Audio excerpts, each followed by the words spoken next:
கடந்து வந்திருக்கிறீங்க. விசேஷமாக ஒவ்வொரு வருடமும் சபைக்கு உரிய ஆவிக்குரிய தெரிந்தெடுத்தல், ஸ்பிரிச்சுவல் எலெக்ஷன் என்பதான ஒரு காரியங்கள் கடந்து போகும் என்பதை ஏற்கனவே நம்ம எல்லாரும் அறிந்த காரியங்கள் தான். ஒருவேளை புதிதாக வந்திருப்பவர்கள் இந்த காரியங்களை நீங்கள் இந்த வருடத்தில் நீங்களும் கற்றுக்கொள்வதற்கு இது ஒரு பிரயோஜனமான ஒரு பாகமாக இருக்கும். அந்த அடிப்படையிலே கடந்த காலங்களிலே நாம் செய்தது போலவே இந்த வருடமும் வரக்கூடிய 25 மற்றும் 26ஆம் வருடத்திற்குரிய ஆவிக்குரிய ஊழியர்களை தேர்ந்தெடுக்கக்கூடிய நாமினேஷன் பகுதியினுடைய அந்த பாகம் இந்த நாளிலே கடந்து வந்திருக்குது.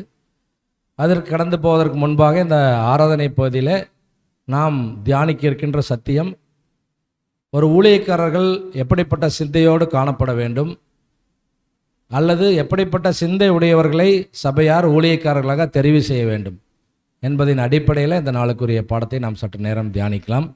நம்முடைய மூத்த சகோதரும் 7ஆம் தூதனுமாக இருக்கிற சகோதரர் சிடிஆர் அவர்களுடைய எழுத்துக்களிலிருந்து ரீப்ரின்ஸ் 53/75 ஆங்கிலத்தில் சகோதரர் எழுதின the great privilege of true service என்கின்றதான ஒரு பாடத்தினுடைய தமிழாக்கத்தை இந்த நாளிலே நாம் சற்று நேரம் நாம் தியானிக்கலாம். தமிழில் பார்க்கும்போது உண்மை ஊழியத்தின் மாபெரும் ஸ்லாக்கியம், உண்மை ஊழியத்தின் மாபெரும் ஸ்லாக்கியம்.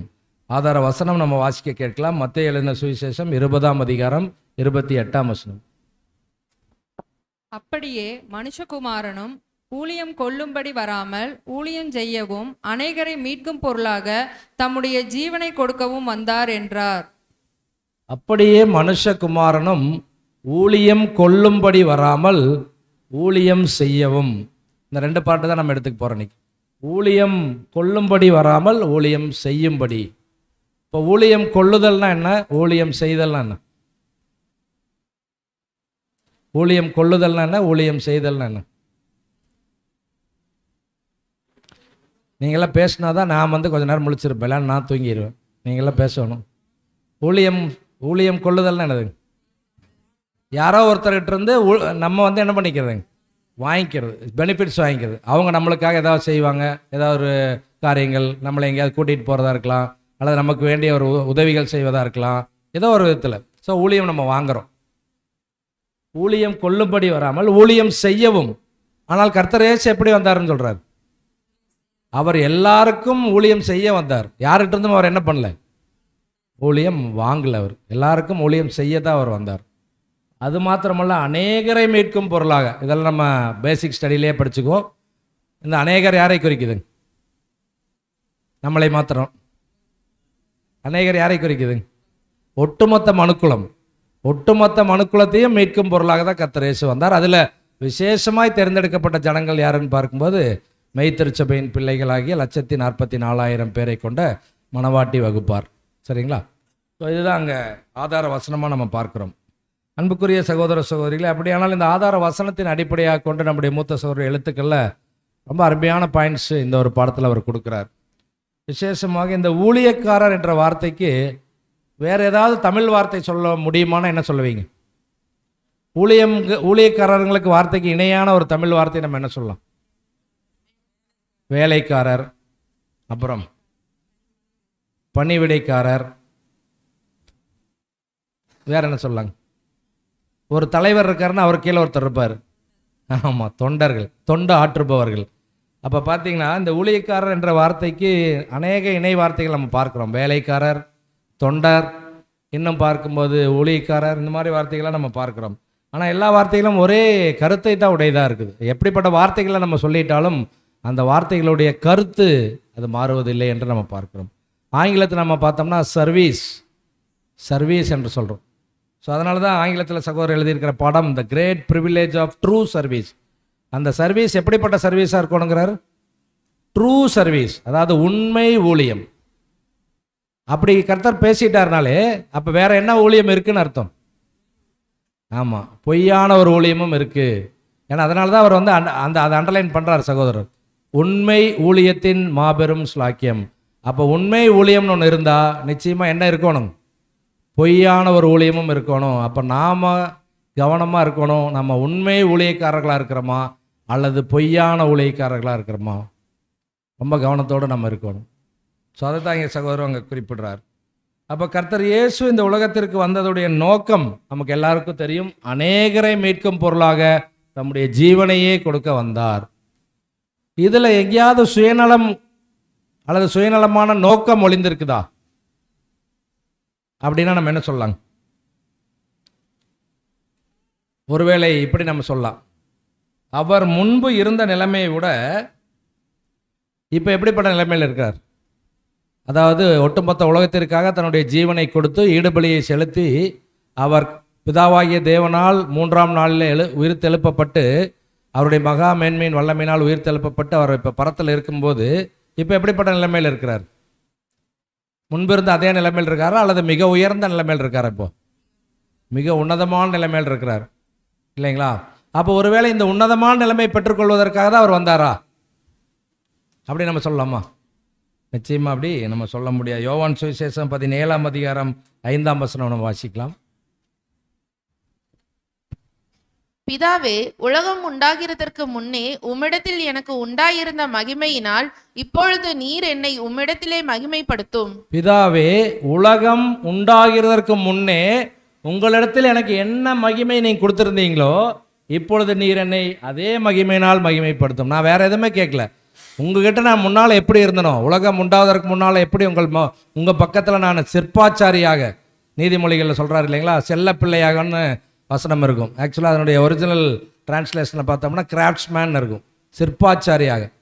ஏன்னா எல்லாமே யார் தான் படைத்தார்னு பார்க்கும்போது கர்த்தராகிய இயேசு கிறிஸ்துவை கொண்டும் அவரை கொண்டும் அவருக்கென்றும் தான் இந்த உலகத்தில் இருக்கிற எல்லாமே படைக்கப்பட்டது. அப்போ அப்பேற்பட்ட விதத்தில் தான் இருந்திருக்கிறார் பிதாவாகிய தேவனோடு கூட கர்த்தர் இயேசு. அப்போ அந்த மகிமையினால் அதே மகிமைக்கு என்னை கொண்டு போனீங்கன்னா போதுங்கிறார். அதை விட மேலான விஷயத்தை நான் கேட்கல அப்படிங்கிறார். அப்போ இதுதான் தாழ்மை. நான் என்ன நோக்கத்துக்காக வந்தேனோ அதை செஞ்சுட்டு போயிடுறேன். ஆனால் செய்து முடித்து நான் திரும்ப உங்ககிட்ட வரும்போது இந்த உலகம் உண்டாகிறதுக்கு முன்னால் என்னை எந்த இடத்துல வச்சுருந்தீங்களோ அதே இடத்துல வச்சுக்குங்க. ஆனால் தேவன் அப்படி வச்சார் அவரை? இல்லை. வசனம் நம்ம பிலிப்பியரில் வாசிக்கிறோம், வானோர் பூதலத்தோர் பூமியின் கீழானோர் எங்கும் முழங்கால்கள் யாவும் முடங்கும்படிக்கு மேலான நாமத்தை அவருக்கு தந்தரினார். இருக்குதுங்களா இல்லையா? இன்னைக்கும் கிறிஸ்துவை அறியாத, கிறிஸ்துவை தெரியாத உலக ஜனங்கள் அல்லது பிற மார்க்கத்தார் கூட இயேசுவினிடத்தில் போனால் ஏதோ ஒரு நன்மை கிடைக்கும், சுகம் கிடைக்கும் என்று இன்றைக்கு கர்த்தர் இயேசுவை தேடி அவர்கள் ஓடுறாங்க.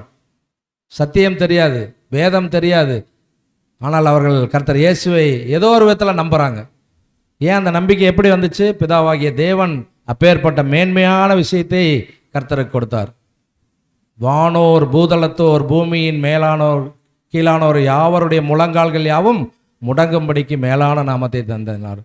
இப்போ அவர் என்ன நேச்சரில் இருக்கார்னா, டிவைன் நேச்சரில் பிதாவாகிய தேவனைப் போலவே கனம், மகிமை, அழியாமை என்று சொல்லக்கூடிய அந்த இம்மார்டாலிட்டி நேச்சரில் இருக்கார்.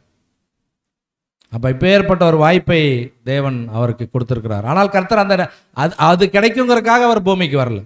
அவர் என்ன சொன்னார்னா, நான் ஊழியம் கொள்ள வரல, நான் ஊழியம் செய்யவும், இந்த ஜனங்கள் படுற கஷ்டம், இவர்கள் படுற வேதனை, இவர்கள் படுற துன்பம், இவைகளிலிருந்து அவர்களை மீட்கிறதுக்கு தான் நான் வந்திருக்கேன், அதுதான் என்னுடைய வேலை என்று சொல்லி அவர் வந்தார் என்று நம்ம பார்க்கிறோம். அப்போது சங்கீதங்களின் புஸ்தகம் 40ஆம் சங்கீதம் 8ஆம் வசனத்திலும் இதே காரியத்தை தான் பேசுகிறார்.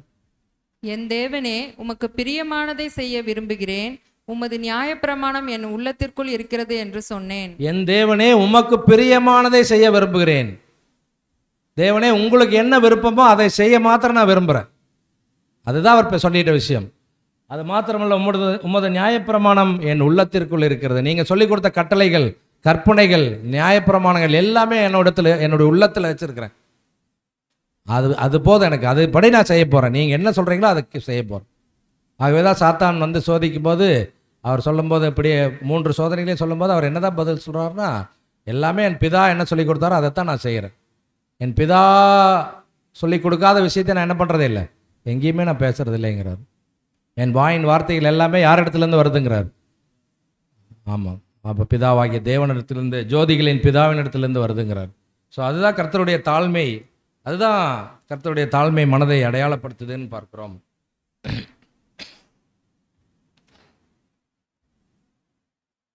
அது மாத்திரமல்ல, இந்த தெய்வீக சித்தத்திற்கு கீழ்ப்படிவதற்காக கர்த்தர் இயேசு என்ன பண்ணுறாருன்னு பார்க்கும்போது, பிதாவோடு தான் கொண்டிருந்த அந்த மேன்மையான நிலைமை விட்டு அவர் இறங்கி வர வேண்டியிருந்துச்சு.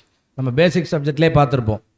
கர்த்தர் இயேசு பிதாவோடு ஐக்கியத்தில் இருந்ததை விட்டு பூமிக்கு வந்ததை எதை எப்படி கம்பேர் பண்ணியிருப்பாங்க பேசிக் ஸ்டடியில்? ஞாபகம் இருக்கவங்க யாராவது சொல்லுங்க.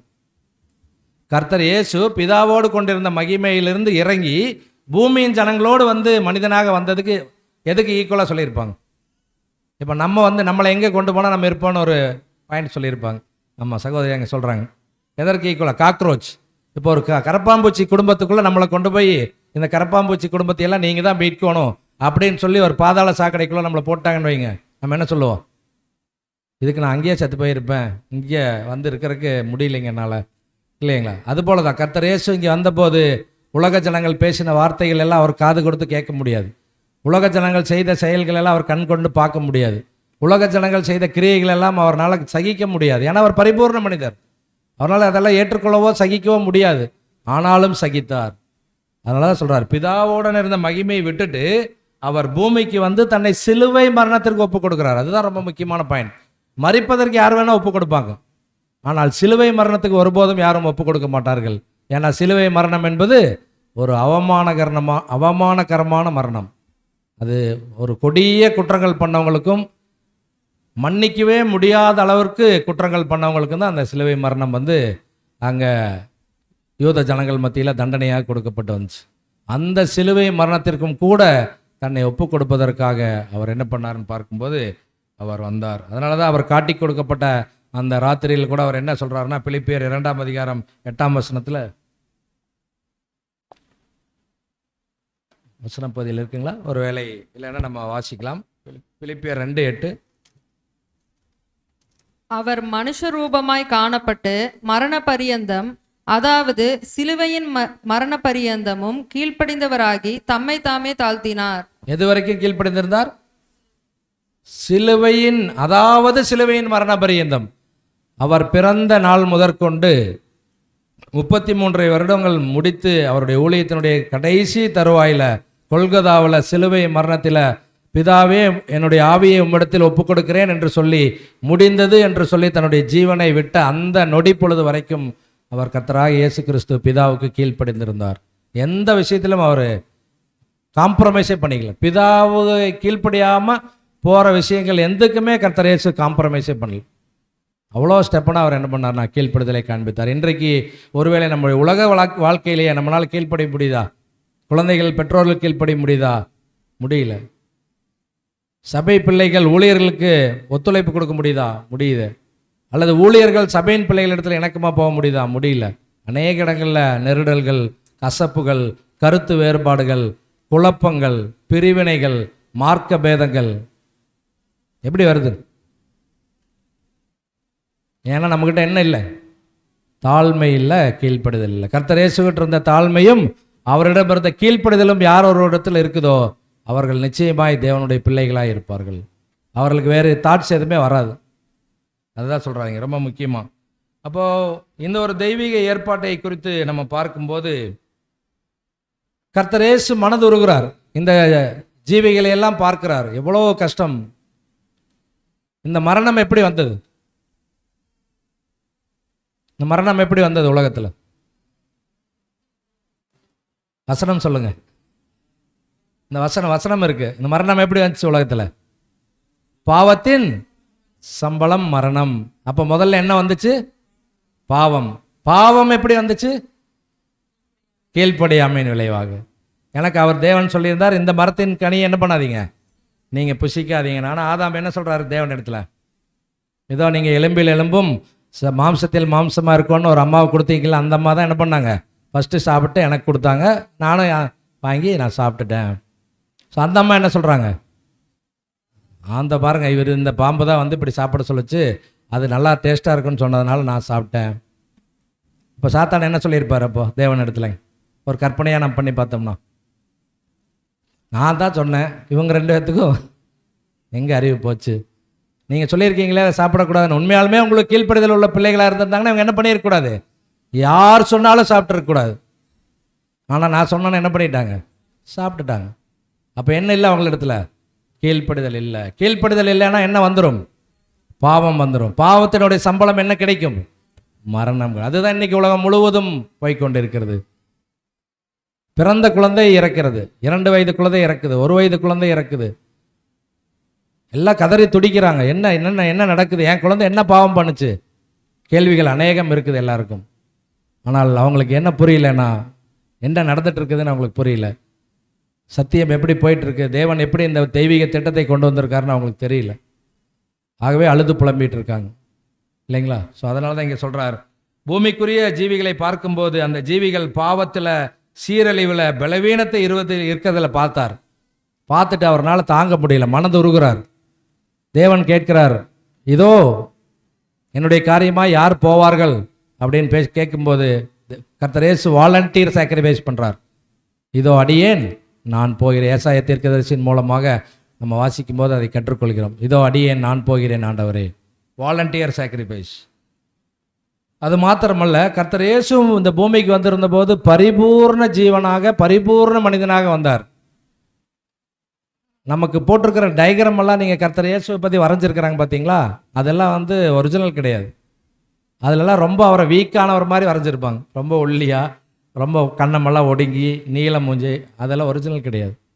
கர்த்தர் இயேசு பரிபூர்ண ஜீவனாக வந்தார்னா அவர் மிகப்பெரிய வல்லமையோடும், இன்னும் சொல்லப்போனால் ஹைட் அண்ட் வெயிட்டாக, ஜைஜாண்டிக்காக, நல்ல பவர்ஃபுல்லாக, உடலில் சரீரத்தில் எந்த விதமான வியாதியும் இல்லாமல் பர்ஃபெக்ஷனாக வந்திருப்பார்.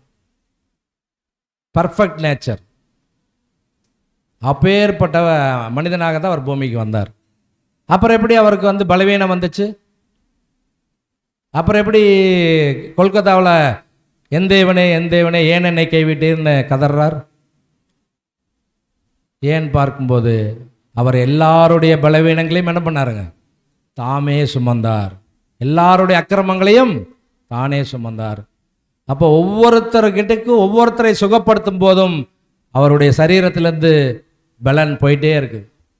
ஆகவே தான் கூட்டத்தில் நடந்துட்டு போயிட்டு இருக்கும்போது ஒரு பெரும்பாடுள்ள ஸ்திரீ அவருடைய வஸ்திரத்தின் தொங்கலினுடைய ஓரத்தை தொடும்போது யார் என்னை தொட்டதுன்னு கேட்குறாரு. அவர் திரும்பி கூட பார்க்கல. ஆனால் எப்படி தெரியுது அவருக்கு? அதுவும் அவரை கூட தொடல, அவருடைய வஸ்திரத்தின் தொங்கலை தான் தொடுறாங்க. ஆனால் அவர் கேட்குறாரு, என்னை தொட்டது யாருங்கிறார். அப்போ அவருடைய உடல்லேருந்து என்ன போகுதுங்க? பலன் போகுது. அது புரிஞ்சுக்கிட்டு தான் அவர் கேட்குறாரு, யாரோ என்னை டச் பண்ணியிருக்கிறாங்க பாருங்க. அப்படியாக தன்னுடைய பலன் முழுவதையும் இந்த ஒட்டுமொத்த உலகத்தினுடைய மீட்புக்காக ஒவ்வொரு நாளும் செலவழிச்சிட்டு இருந்தார். அதுதான் கர்த்தர் இயேசுனுடைய அந்த மனத்தாழ்மைங்கிறார், அந்த மனதுருக்கம். அந்த மனதுருக்கம் இருக்கிறனால தான் சபைக்கு தலையாக தேவன் கர்த்தரை வச்சிருக்கிறார். சபைக்கு தலை கர்த்தர் இயேசு. அந்த கர்த்தர் இயேசு எப்பேற்பட்ட மனதுருக்கம் உடையவராக இருக்க வேண்டும், எப்பேற்பட்ட பரிவிரக்கம் உடையவராக இருக்க வேண்டும், எப்பேற்பட்ட தாயுள்ளம் உடையவராக இருக்க வேண்டும். அப்படி இருந்தால் தான் ஒட்டுமொத்த உலகத்தின் ஜனங்களையும் அந்த இரக்கத்தின் பார்வையை அவரால் பார்க்க முடியும். அப்போது நம்ம என்ன ஆக போகிறோம்னு சொல்லிட்டு இருக்கிறோம்? அந்த தலையினுடைய சரீர அங்கங்களாக மாற போகிறோம்னு சொல்லிட்டு இருக்கிறோம். அப்போ தலைக்கு இவ்வளவு அன்பு, இவ்வளவு பரிவிரக்கம், இவ்வளவு தாயுள்ளம், இவ்வளவு இரக்கம் இருந்துச்சுன்னா சரீர அங்கத்துக்கு எப்படி தான் இருக்கணும்? அதே அளவில் இருக்கணும். அதை நம்ம காண்பிக்கிறோமா? அந்த இரக்கத்தை நம்முடைய உடன் சகோதர சகோதரி இடத்துல காண்பிக்கிறோமா? அந்த இரக்கத்தை நம்ம பணி செய்கிற இடத்துல காண்பிக்கிறோமா? அந்த இரக்கத்தை நம்ம வழியில் போகிற ஒரு சகோதரன் இடத்துல காண்பிக்கிறோமா? இல்லை. சடுதியில் என்ன வந்துடுது? நமக்கு கோவம் வந்துடுச்சு. சிம்பிளாக சொல்லணும்னா, பஸ் ஏறி ஒருத்தர் காலை மிதிச்சிட்டாங்கன்னா என்ன பண்ணுவோம்? அறிவு இருக்கா அவனுக்கு? இப்படி மேலே மிதிக்கிற பார்த்து கண்ணு இல்லையா அவனுக்கு? என்னென்ன கேள்விகள் கேட்போம்.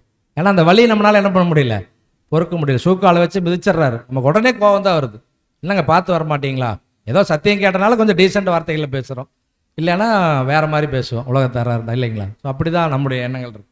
அதனால் இங்கே சொல்கிறார், அவர் பலவீனத்தில் இருக்கிற மக்களை, பாவத்தில் இருக்கிற மக்களை, சீரழிவில் இருக்கிற மக்களை அடிமைகளாக்க ஒருபோதும் முயற்சி செய்யலாம கர்த்தர் நினச்சிருந்தாருன்னா இந்த ஜனங்கள்லாம் ஒன்றுமே இல்லைங்க.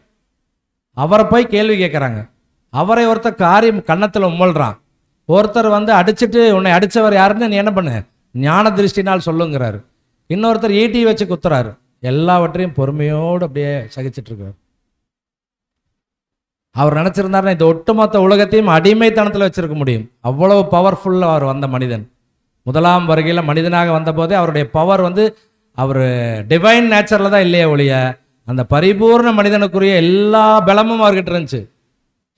ஆதாம் பரிபூர்ண மனிதனாக சிருஷ்டிக்கப்பட்ட போது ஒட்டுமொத்த இதுக்கும் பேர் வச்சது யாருங்க? மிருகங்களுக்கு, செடி கொடிகளுக்கு, தாவரங்களுக்கு எல்லாத்துக்கும் பேர் வச்சது யாரு? அப்போ சிங்கம் யார் பக்கத்தில் தான் இருந்துச்சு? புலி யார் பக்கத்தில் தான் இருந்துச்சு? ஆதாம் பக்கத்தில். நம்ம போய் இப்போ சிங்கம் பக்கத்தில் புலி பக்கத்தில் நிற்க முடியுமா? புலியே வா, நான் உனக்கு ஒரு பேர் வைக்கிறேன், டைகர்னு வைக்கிறேன் அப்படின்னா அது வாய்ப்பு இல்லை. ஏன்னா அந்த காலங்கள் வந்து மாறிடுச்சு. கீழ்ப்படி அமைக்குள்ள போய் அந்த சுபாவங்கள் மாறிடுச்சு, விலங்குகளுடைய சுபாவங்கள் மாறிடுச்சு. ஆனால் அன்னைக்கு ஒட்டுமொத்த உலகத்திற்கும் அதில் இருக்கிற எல்லா யூனிவர்ஸில் இருக்கிற எல்லாத்துக்கும் பேர் வச்சதே ஆதாம் தான். இன்றைக்கி நம்ம வீட்டில் ஒரு குழந்தைக்கு 2 குழந்தைக்கு பேர் வைக்கிறக்கே டிக்ஷனரி தேடுறோம், என்ன பேர் வைக்கலாம் அப்படின்னு. அவர் எப்படி பேர் வச்சிருப்பார்? அப்போ எவ்வளோ ஞானம் பாருங்கள். அந்த ஞானம் யாருடைய ஞானம்? பிதாவாகிய தேவனுடைய ஞானம். அந்த வல்லமை யாருடைய வல்லமை? தேவனுடைய வல்லமை. அந்த அன்பு யாருடைய அன்பு? தேவனுடைய. அந்த அன்பு இருந்தனால தான் இந்த எனக்கு கொடுத்த இந்த எலும்பில் எலும்பும் மாம்சத்தில் மாம்சமாக இருந்த இந்த ஸ்திரீ இதை சாப்பிட்டுட்டாங்க, இனி இவங்க இறந்துருவாங்க. ஏன்னா கர்த்தர் தேவன் சொல்லியிருக்கிறார், இதை சாப்பிடும் நாளில் நீ அந்த சாவுன்னா என்னன்னு தெரியாது அவருக்கு, ஆனால் சாவான்னு என்னமோ சொல்லியிருக்கிறார், அது ஆயிடுவாங்க. அப்போ இவங்களை விட்டு நான் என்னால் இருக்க முடியாது, உங்களோட நானும் சேர்ந்து வரேன் அப்படின்னு சொல்லி தான் அவர் வாங்கி சாப்பிட்றாரு. அதுதான் அன்பு. அந்த அன்பு வெளிப்படுது. ஆனால் அது சரியான விஷயமானு கேட்டிங்கன்னா அது தவறு. ஆனால் அந்த அன்பில் தான் அவர் அப்படி பண்ணுறார். அந்த ஸ்திரீயை பிரிந்து இருக்க முடியாதுங்கிற அன்பில் தான் அவர் அதை பண்ணுறார். அப்போ ஞானம், நீதி, அன்பு, வல்லமை எல்லாமே பிதாவாகிய தேவனுடைய கர்த்தராகிய இயேசு கிறிஸ்துனுடைய சாயல் இருக்குது. ஆகவே தான் அங்கே ஆதியாகமத்தில் வாசிக்கிறோம், நமது சாயலாகவும் நமது ரூபத்தின்படியையும் உண்டாக்குவோமாக. ப்ளூரலில் சொல்கிறார், பன்மை தன்மையில் சொல்கிறார். அப்போ அங்கே 2 பேர் இருக்கிறாங்க. உண்டாக்குவோமாக அப்படின்னா 2 பேர் இருக்காங்க. யார் யார் இருக்காங்க? பிதாவாகிய தேவனும் கர்த்தர் இயேசுவும் இருக்காங்க. நமது சாயலாகவும் நமது ரூபத்தின்படியேயும் இந்த மனிதனை உண்டாக்குவோமாகங்கிறார். அப்போ பாருங்க, அப்பேற்பட்ட தேவன், அப்பேற்பட்ட கர்த்தர் இயேசு தான் நம்முடைய பிதாவும் நம்முடைய குருவும் இரட்சகருமா இருக்கிறாங்க. அப்போ அவர் அடிமைகளாக்க முயற்சி செய்யல, சுயநலம் பார்க்கல. சுயநலம் பார்த்துருந்தாருன்னா அவர் சொல்லியிருக்கலாம், தம்பி பார்ப்பா, நான்லாம் வந்து பர்ஃபெக்ட் நேச்சரில் வந்திருக்கேன், நீங்கள்லாம் வந்து ரொம்ப ஒஸ்டான ஆளுங்க, நான் சொல்கிறது கேட்டு ஒழுக்கமாக இருக்கிறதா இருந்தால் வாங்க, இல்லைன்னா உங்களையெல்லாம் என்ன பண்ணிடுவேன், அழிச்சு போட்டுருவேன். 2 பேர் கேட்குறாங்க இல்லைங்களா, கர்த்தர் ஆண்டவரே இப்பொழுது சொல்லுங்கள், வானத்திலேருந்து என்ன பண்ணலாம், அக்னியை வர வச்சு இந்த நகரத்தை என்ன பண்ணிடலாம், பட்சித்து போடலாம். அப்போ கர்த்தர் என்ன கேட்குறாரு? வசனம் சொல்லுங்க. அப்படி கர்த்தர் என்ன சொல்கிறார்? வசனம் யாராவது சொல்லுங்க, என்ன சொல்கிறார் கர்த்தர்? நீங்கள் இன்ன ஆவியை உடையவர்கள் என்று அறிந்திருக்கிறீர்களா? கொஸ்டின் கேட்குறார். உங்களுக்கு நீங்கள் கேட்குறீங்களா, என்னை பார்த்து இந்த மக்களை அழிச்சிடலான்னு கேட்குறீங்களே, உங்களுக்குள்ள என்ன ஆவி இருக்குதுன்னு உங்களுக்கு தெரியுதா, தெரிஞ்சுதா கேட்குறீங்களாங்கிறார். நீங்கள் இன்ன ஆவியை உடையவர்கள் என்று அறிந்திருக்கிறீர்களா? அப்போ அவர் சொல்கிறார், நான் மனதுருக்கமாக இருக்கிறேன், நான் பரிவிறக்கமாக இருக்கிறேன், நானே. அதாவது ஒரு இடத்துல சொல்கிறார், உங்கள் குருவும் போதகருமாகிய நானே உங்கள் கால்களை கழுவினது உண்டானால் நீங்கள் என்ன பண்ணணும்னு நீங்களே முடிவு பண்ணிக்கணும். ஸோ அவ்வளவு தாழ்மை, அவ்வளவு பரிவிறக்கம், அவ்வளவு இரக்க குணம், அவ்வளவு தயாள குணம், அவ்வளவு ஜெனராசிட்டி எல்லாமே அவர்கிட்ட இருந்துச்சு. ஆனால் நம்ம ஒன்றுமே இல்லை, பரிபூர்ணம் கிடையாது, அபூர்ண சாயல், விழுந்து போன மாம்ச சாயல், பாவத்தினுடைய கடைசி கட்டத்தில் நம்ம இருக்கிறோம், பாவ சரீரத்தில் இருக்கிறோம். என் தாய் என்னை கர்ப்பத்திலே பாவம் தரித்தாள் என்று சங்கீதக்காரன் சொல்கிறார். ஆகவே கர்ப்பத்தில் உருவாகும் போதே நம்ம பாவ மனுஷனாக தான் உருவானோம். ஆனால் இப்பேற்பட்ட நம்மளையும் தேவன் என்ன பண்ணியிருக்காருங்க, அவருடைய பிள்ளைகளாக தேர்ந்தெடுத்து இந்த மாபெரும் சத்தியத்தை நமக்கு கொடுத்திருக்கிறார். ஆகவே ஊழியம் என்பது இப்படிப்பட்ட விதத்தில் கர்த்தர் செய்த ஊழியம் போல இருக்க வேண்டும். அப்போ பிதா ஏற்பாடு செய்திருந்த திட்டத்தை நிறைவேற்றி முடிப்பதற்காக தான் கர்த்தர் இயேசு என்ன பண்ணுறாருன்னு பார்க்கும்போது அவர் தன்னை முழுவதுமாக ஒப்பு கொடுத்தார் என்று நம்ம பார்ப்போம். அவர் வேறு எந்த சுயநல காரணத்திற்காகவும் வரவில்லை. அவர் மற்றவர்களுக்கு ஊழியம் செய்யவும் நன்மை செய்வதற்காக தான் வந்தார். ஆகவே தான் கர்த்தரை குறித்து சொல்லும்போது வசனம் எப்படி இருக்காருன்னா, அவர் நன்மை செய்கிறவராகவே சுற்றி திரிந்தார் என்று வசனங்கள் வாசி. அவர் நன்மை செய்கிறவராகவே சுற்றி திரிந்தார். நம்ம எப்படி சுற்றிட்டு இருக்கிறோம்? அவரவர்கள் தான் கேட்டுக்கணும். நீங்கள் என்னை கேட்கக்கூடாது, நான் உங்களை கேட்கக்கூடாது. நம்மளுடைய சொந்த மனசாட்சி நம்ம ஒவ்வொருவரும் கேட்க. நம்ம எப்படி சுற்றி திரிகிறோம் என்பதை நமக்கு நன்மை செய்பவர்களாக. வசனமும் இப்படி தான் இருக்குன்னா, நம்ம என்ன செய்து பாட அனுபவிக்கணும், நன்மை செய்து பாட அனுபவிக்கணும். நானும் தான் பாட அனுபவிக்கிறேன்னு சொல்லி இன்னொருத்தர் போய் கத்தி எடுத்து குத்திட்டு, பாருங்க இதை நான் பாட அனுபவிக்கிறேன், என்னை போலீஸில் பிடிச்சிட்டாங்க, இப்போ ஜெயிலில் பாட அனுபவிக்கிறேன் அப்படின்னா அதுக்கு பேர் என்னது? அது பாடல். அது நம்ம செஞ்ச முட்டாள்தனம் அல்லது நம்ம செஞ்ச தவறு. நன்மை செய்து பாட அனுபவிக்க வேண்டும். நன்மைன்னா என்ன? யாராவது சொல்லுங்க, நன்மைன்னா என்ன? இப்படியெல்லாம் கேள்வி கேட்டிங்கன்னா அடுத்த வருஷம் எங்கள் எல்டர்ஸ் கிட்ட சொல்லி உங்களை கூப்பிட வேண்டாம்னு சொல்லிடுவோம் அப்படின்னு சொல்கிறீங்களா? நன்மைன்னா என்னன்னு சொல்லுங்கள்.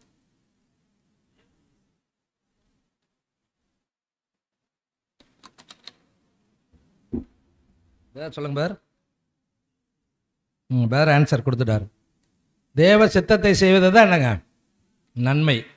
வசனம் என்ன சொல்லுதுன்னா, உள்ளதை உள்ளதென்றும் இல்லதை இல்லதென்றும் சொல்லுங்கள், இதற்கு மிஞ்சினது தீமையினால் உண்டாயிருக்கும். சின்ன சின்ன விஷயம், சின்ன சின்ன காரியங்கள்.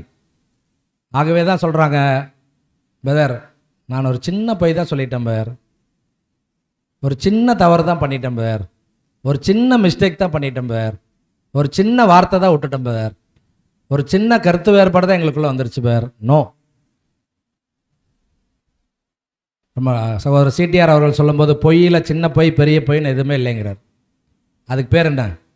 பொய், அவ்வளவுதான். நம்ம தான் என்ன பண்ணுறோம், சின்ன பொய் பெரிய பொய்ன்னு நம்ம பிரித்து வச்சுக்கிறோம். பொய்யில் சின்னது பெருசெல்லாம் கிடையாது, தப்புல சின்னது பெருசெல்லாம் கிடையாது, தவறில் சின்னது பெருசெல்லாம் கிடையாது, பாவத்தில் சின்னது பெருசெல்லாம் கிடையாது. பாவம் செஞ்சோம்னா என்னன்னு ஒத்துக்கணும். ஆமாம் நான் பாவம் செஞ்சேன், ஆமாம் நான் தவறு செஞ்சேன், ஆமாம் நான் வந்து இந்த மாதிரி மிஸ்டேக் பண்ணேன், அக்செப்ட் பண்ணிக்கிறேன். அது மாத்திரமல்ல, அக்செப்ட் பண்ணிவிட்டு என்ன பண்ணிக்கணும், திருத்தி கொள்ளிக்கணும். ரியலைஸ் பண்ணுறது ஃபஸ்ட்டு பார்ட், அதுக்கப்புறம் திருத்தி கொள்ளணும். அதனால தான் சொல்கிறார், ஒருவன் பாவம் செய்வானால் அவன் என்ன பண்ணணும், அவன் வந்து தன் பாவத்தை போய் தேவனிடத்தில் அறிக்கை செய்து அதை என்ன பண்ணணும், விட்டு விடணும். விட்டு விடுவன் தான் என்ன பெறுவான், இரக்கம் பெறுவான். நான் அறிக்கை செஞ்சுட்டேன், ஆனால் விட்டு விடாமல் தொடர்ந்து அதை பண்ணிகிட்டே இருக்கிறேன்னா நம்ம இரக்கம் தேவனிடத்துலேருந்து பெறவே முடியாது. பாவத்தை அறிக்கை செய்வது முதல் படி, அதை விட்டு விடுவது இரண்டாவது படி. சகோதரிகள் கூட வாகனத்தில் வரும்போது நாங்கள் பேசிகிட்டு வந்தோம். இப்போ அடியன் பார்க்கும்போது ஒரு காலத்தில் நம்ம ஒரே நாளில் 4 தேட்டருக்கு போவேன், 4 படம் பார்ப்பேன். அவ்வளோ பிடிக்கும் சினிமா பார்ப்பதுன்னா. மார்னிங் ஷோ, மேட்னி ஷோ, பேரெல்லாம் கூட ஞாபகம் வச்சுருக்கேன் பாருங்க. இன்னும் மார்னிங் ஷோ, மேட்னி ஷோ, அதுக்கப்புறம் ஃபஸ்ட் ஷோ, நைட் ஷோ, 4 படம் ஒரே நாள் பார்த்துருக்கேன். வெவ்வேறு தேட்டருக்கு போவேன், டிஃப்ரெண்ட்டாக பார்க்கலாம் அப்படின்ட்டு. அதே மாதிரி உலகத்தில் இருக்கிற ஒரு நடிகருக்கு நான் மிகப்பெரிய ரசிகன். அவருடைய படத்தை வந்து 3 மணி நேரம் டிக்கெட்டில், அதாவது சீட் கிடைக்காம நின்றுட்டே பார்த்தேன். 3 மணி நேரம் படத்தை நின்றுட்டே பார்த்தேன். அந்த இடையில பிரேக் டைம் மட்டும் கொஞ்சம் கேப் கிடச்சிது, கொஞ்சம் நேரம் உட்காந்தோம். பாருங்கள், அப்போ உலகத்தில் இருக்கிற ஒரு விழுந்து போன ஒரு மனுஷனுக்கு, பாவ சரீரத்தில் இருக்கிற ஒரு மனுஷனுக்கே நம்ம அவ்வளவு ரசிகராக இருந்திருக்கிறோம். அப்படி இருந்த நம்ம அப்படியே ரிவர்ஸில் வந்து கர்த்தருக்கு வரும்போது எப்பேற்பட்ட ரசிகர்னால சொல்லக்கூடாது, கர்த்தருக்கு நம்ம என்னங்களாக இருக்கோம்னா அடிமைகளாக இருக்கணும். அடிமைகள் வேறு ஏதாவது சிந்திக்க முடியுங்களா? அடிமைகள் வேறு எதுவுமே சிந்திக்க முடியாது. கர்த்தர் அந்த எஜமான் என்ன சொல்கிறானோ அதை செஞ்சு தான் ஆகணும், வேறு வழியே இல்லை. ஏன்னா நம்ம எல்லாம் எப்படி இருக்கிறோம், அடிமைகளாக இருக்கும். அப்போ கர்த்தருக்கு நம்ம அடிமைகளாக இருக்கணும். அதுதான் இங்கே சொல்கிறோம், அப்படிப்பட்ட ஊழியத்தின் சிந்தை இருக்கணுங்கிறார். வசனம் கூட இருக்குது, நம்ம வசனம் வாசிக்க வேண்டாம், நானே படிக்கிறேன். ஒருவன் தன் சிநேகிதருக்காக தன் ஜீவனை கொடுக்குற அன்பிலும் அதிகமான அன்பு ஒருவரிடத்திலும் இல்லை. வசனம் இருக்குங்களா? யோவானில் இருக்கு. ஒருவன் தன் சிநேகிதருக்காக தன் ஜீவனை கொடுக்கறதிலும் அதிகமான அன்பு ஒருவரிடத்திலும் இல்லை. அப்போ முதல் ஒரு தன் சிநேகிதருக்காக ஜீவனை கொடுத்தது யார்? கர்த்தராகிய இயேசு கிறிஸ்து. தன்னுடைய ஒட்டுமொத்த உலகத்தையும் தன்னுடைய சிநேகிதர்களாக தான் பார்க்கிறார், தன்னுடைய பிள்ளைகளாக பார்க்கிறார். அவர்களுக்காக தன்னுடைய ஜீவனை கொடுக்கிறார். சரி பிரதர், நீங்கள் இவ்வளோ சொல்லிட்டீங்க, நான் இப்போ இந்த ஒரு 2 வருஷத்தில் எப்படியாவது ஜீவனை கொடுத்துட்றேன் பிரதர், அப்படி கொடுக்கலாமா? நமக்கு அப்படி இல்லை. நமக்கு ஜீவன் கொடுக்குறேன்னு என்னங்க, நமக்கு ஜீவன் கொடுக்குறேன் நம்முடைய உடன் சகோதர சகோதரிகளுக்காக, சத்தியத்திற்காக, கிறிஸ்துவுக்காக, தேவனுக்காக நாம் எந்த அளவிற்கு பிரயாசங்கள் ஏறெடுக்கிறோம், எந்த அளவுக்கு அதுக்காக நம்முடைய நலன்களை விட்டு கொடுக்கிறோம், எந்த அளவுக்கு அதற்காக நம்முடைய சுயநலத்தை தியாகம் செய்கிறோம், எந்த அளவிற்கு இவைகளுக்காக நம்முடைய எல்லாவற்றையும் விட்டு கொடுக்கிறோம், அதுதான் இன்றைக்கு என்னன்னா தியாக பலி, அதுதான் ஜீவ பலின்னு சொல்றார். நம்ம என்ன பலி ஏறெடுக்கணும்? கர்த்தரை போல நம்மளை ஜீவன் கொடுக்க சொல்ல, அவர் ஜீவன் கொடுத்து ஈடுபலியாக அவர் என்ன பண்ணார்னா வந்தார். ஆனால் நம்ம ஈடுபலி கொடுக்க வேண்டிய அவசியம் இல்லை, நம்ம ஜீவ பலி கொடுக்கணும். அது என்ன ஜீவ பலி? அதுக்கு அந்த வார்த்தைக்கு ஒரு அர்த்தம் சொல்லுங்க பார்க்கலாம். ஜீவ பலிங்கிற வார்த்தைக்கு நம்ம என்ன அர்த்தம் சொல்லலாம்? சகோதரர் சொல்லிட்டார், வாழ்ந்து கொண்டே சாவது. அது எப்படி பிரதர் வாழ்ந்து கொண்டே சாவதுன்னா, வாழ்ந்து கொண்டு இருக்கும்போதே கொஞ்சம் கொஞ்சமாக நம்முடைய சரீரத்துடைய பலனை இழப்பது, கொஞ்சம் கொஞ்சமாக நம்முடைய செல்வத்தை இழப்பது, கொஞ்சம் கொஞ்சமாக நம்முடைய செல்வாக்கை இழப்பது, கொஞ்சம் கொஞ்சமாக நம்முடைய தாளந்துகளை விட்டு கொடுப்பது. இதுதான் ஜீவ பலி. அதுக்கு மிகப்பெரிய லைவ் எக்ஸாம்பிள் நம்ம கண்ணு முன்னால் இருக்கிறது நம்முடைய 7ஆம் தூதன் சகோதரர் சிடிஆர் அவர்கள். அவருடைய அப்பா அவருக்கு வைத்து போன சொத்து வந்து பல மில்லியன் டாலர்கள். அவருடைய அப்பா அவருக்கு வைத்து போன சொத்து பல மில்லியன் டாலர்கள். ஆனால் அவருடைய ஓட்டத்தை, ஜீவபலியின் ஓட்டத்தை அவர் முடிக்கும்போது அவரிடத்தில் இருந்தது வெறும் 100-200 டாலர்கள். பல மில்லியன் டாலர்கள் வைத்திருந்த ஒரு சகோதரன் ஒட்டுமொத்த உலகத்தையும் இந்த சத்தியத்தை கொண்டு போய் ரீச் பண்ண வேண்டும் என்பதற்காக தன்னுடைய ஒட்டுமொத்த வாழ்க்கையவே அர்ப்பணித்து பணம், புகழ், செல்வம், செல்வாக்கு, அவருடைய சரீர பலன் எல்லாவற்றையும் இதுக்காகவே சாக்ரிஃபைஸ் பண்றார். முடியுமா நம்மளால?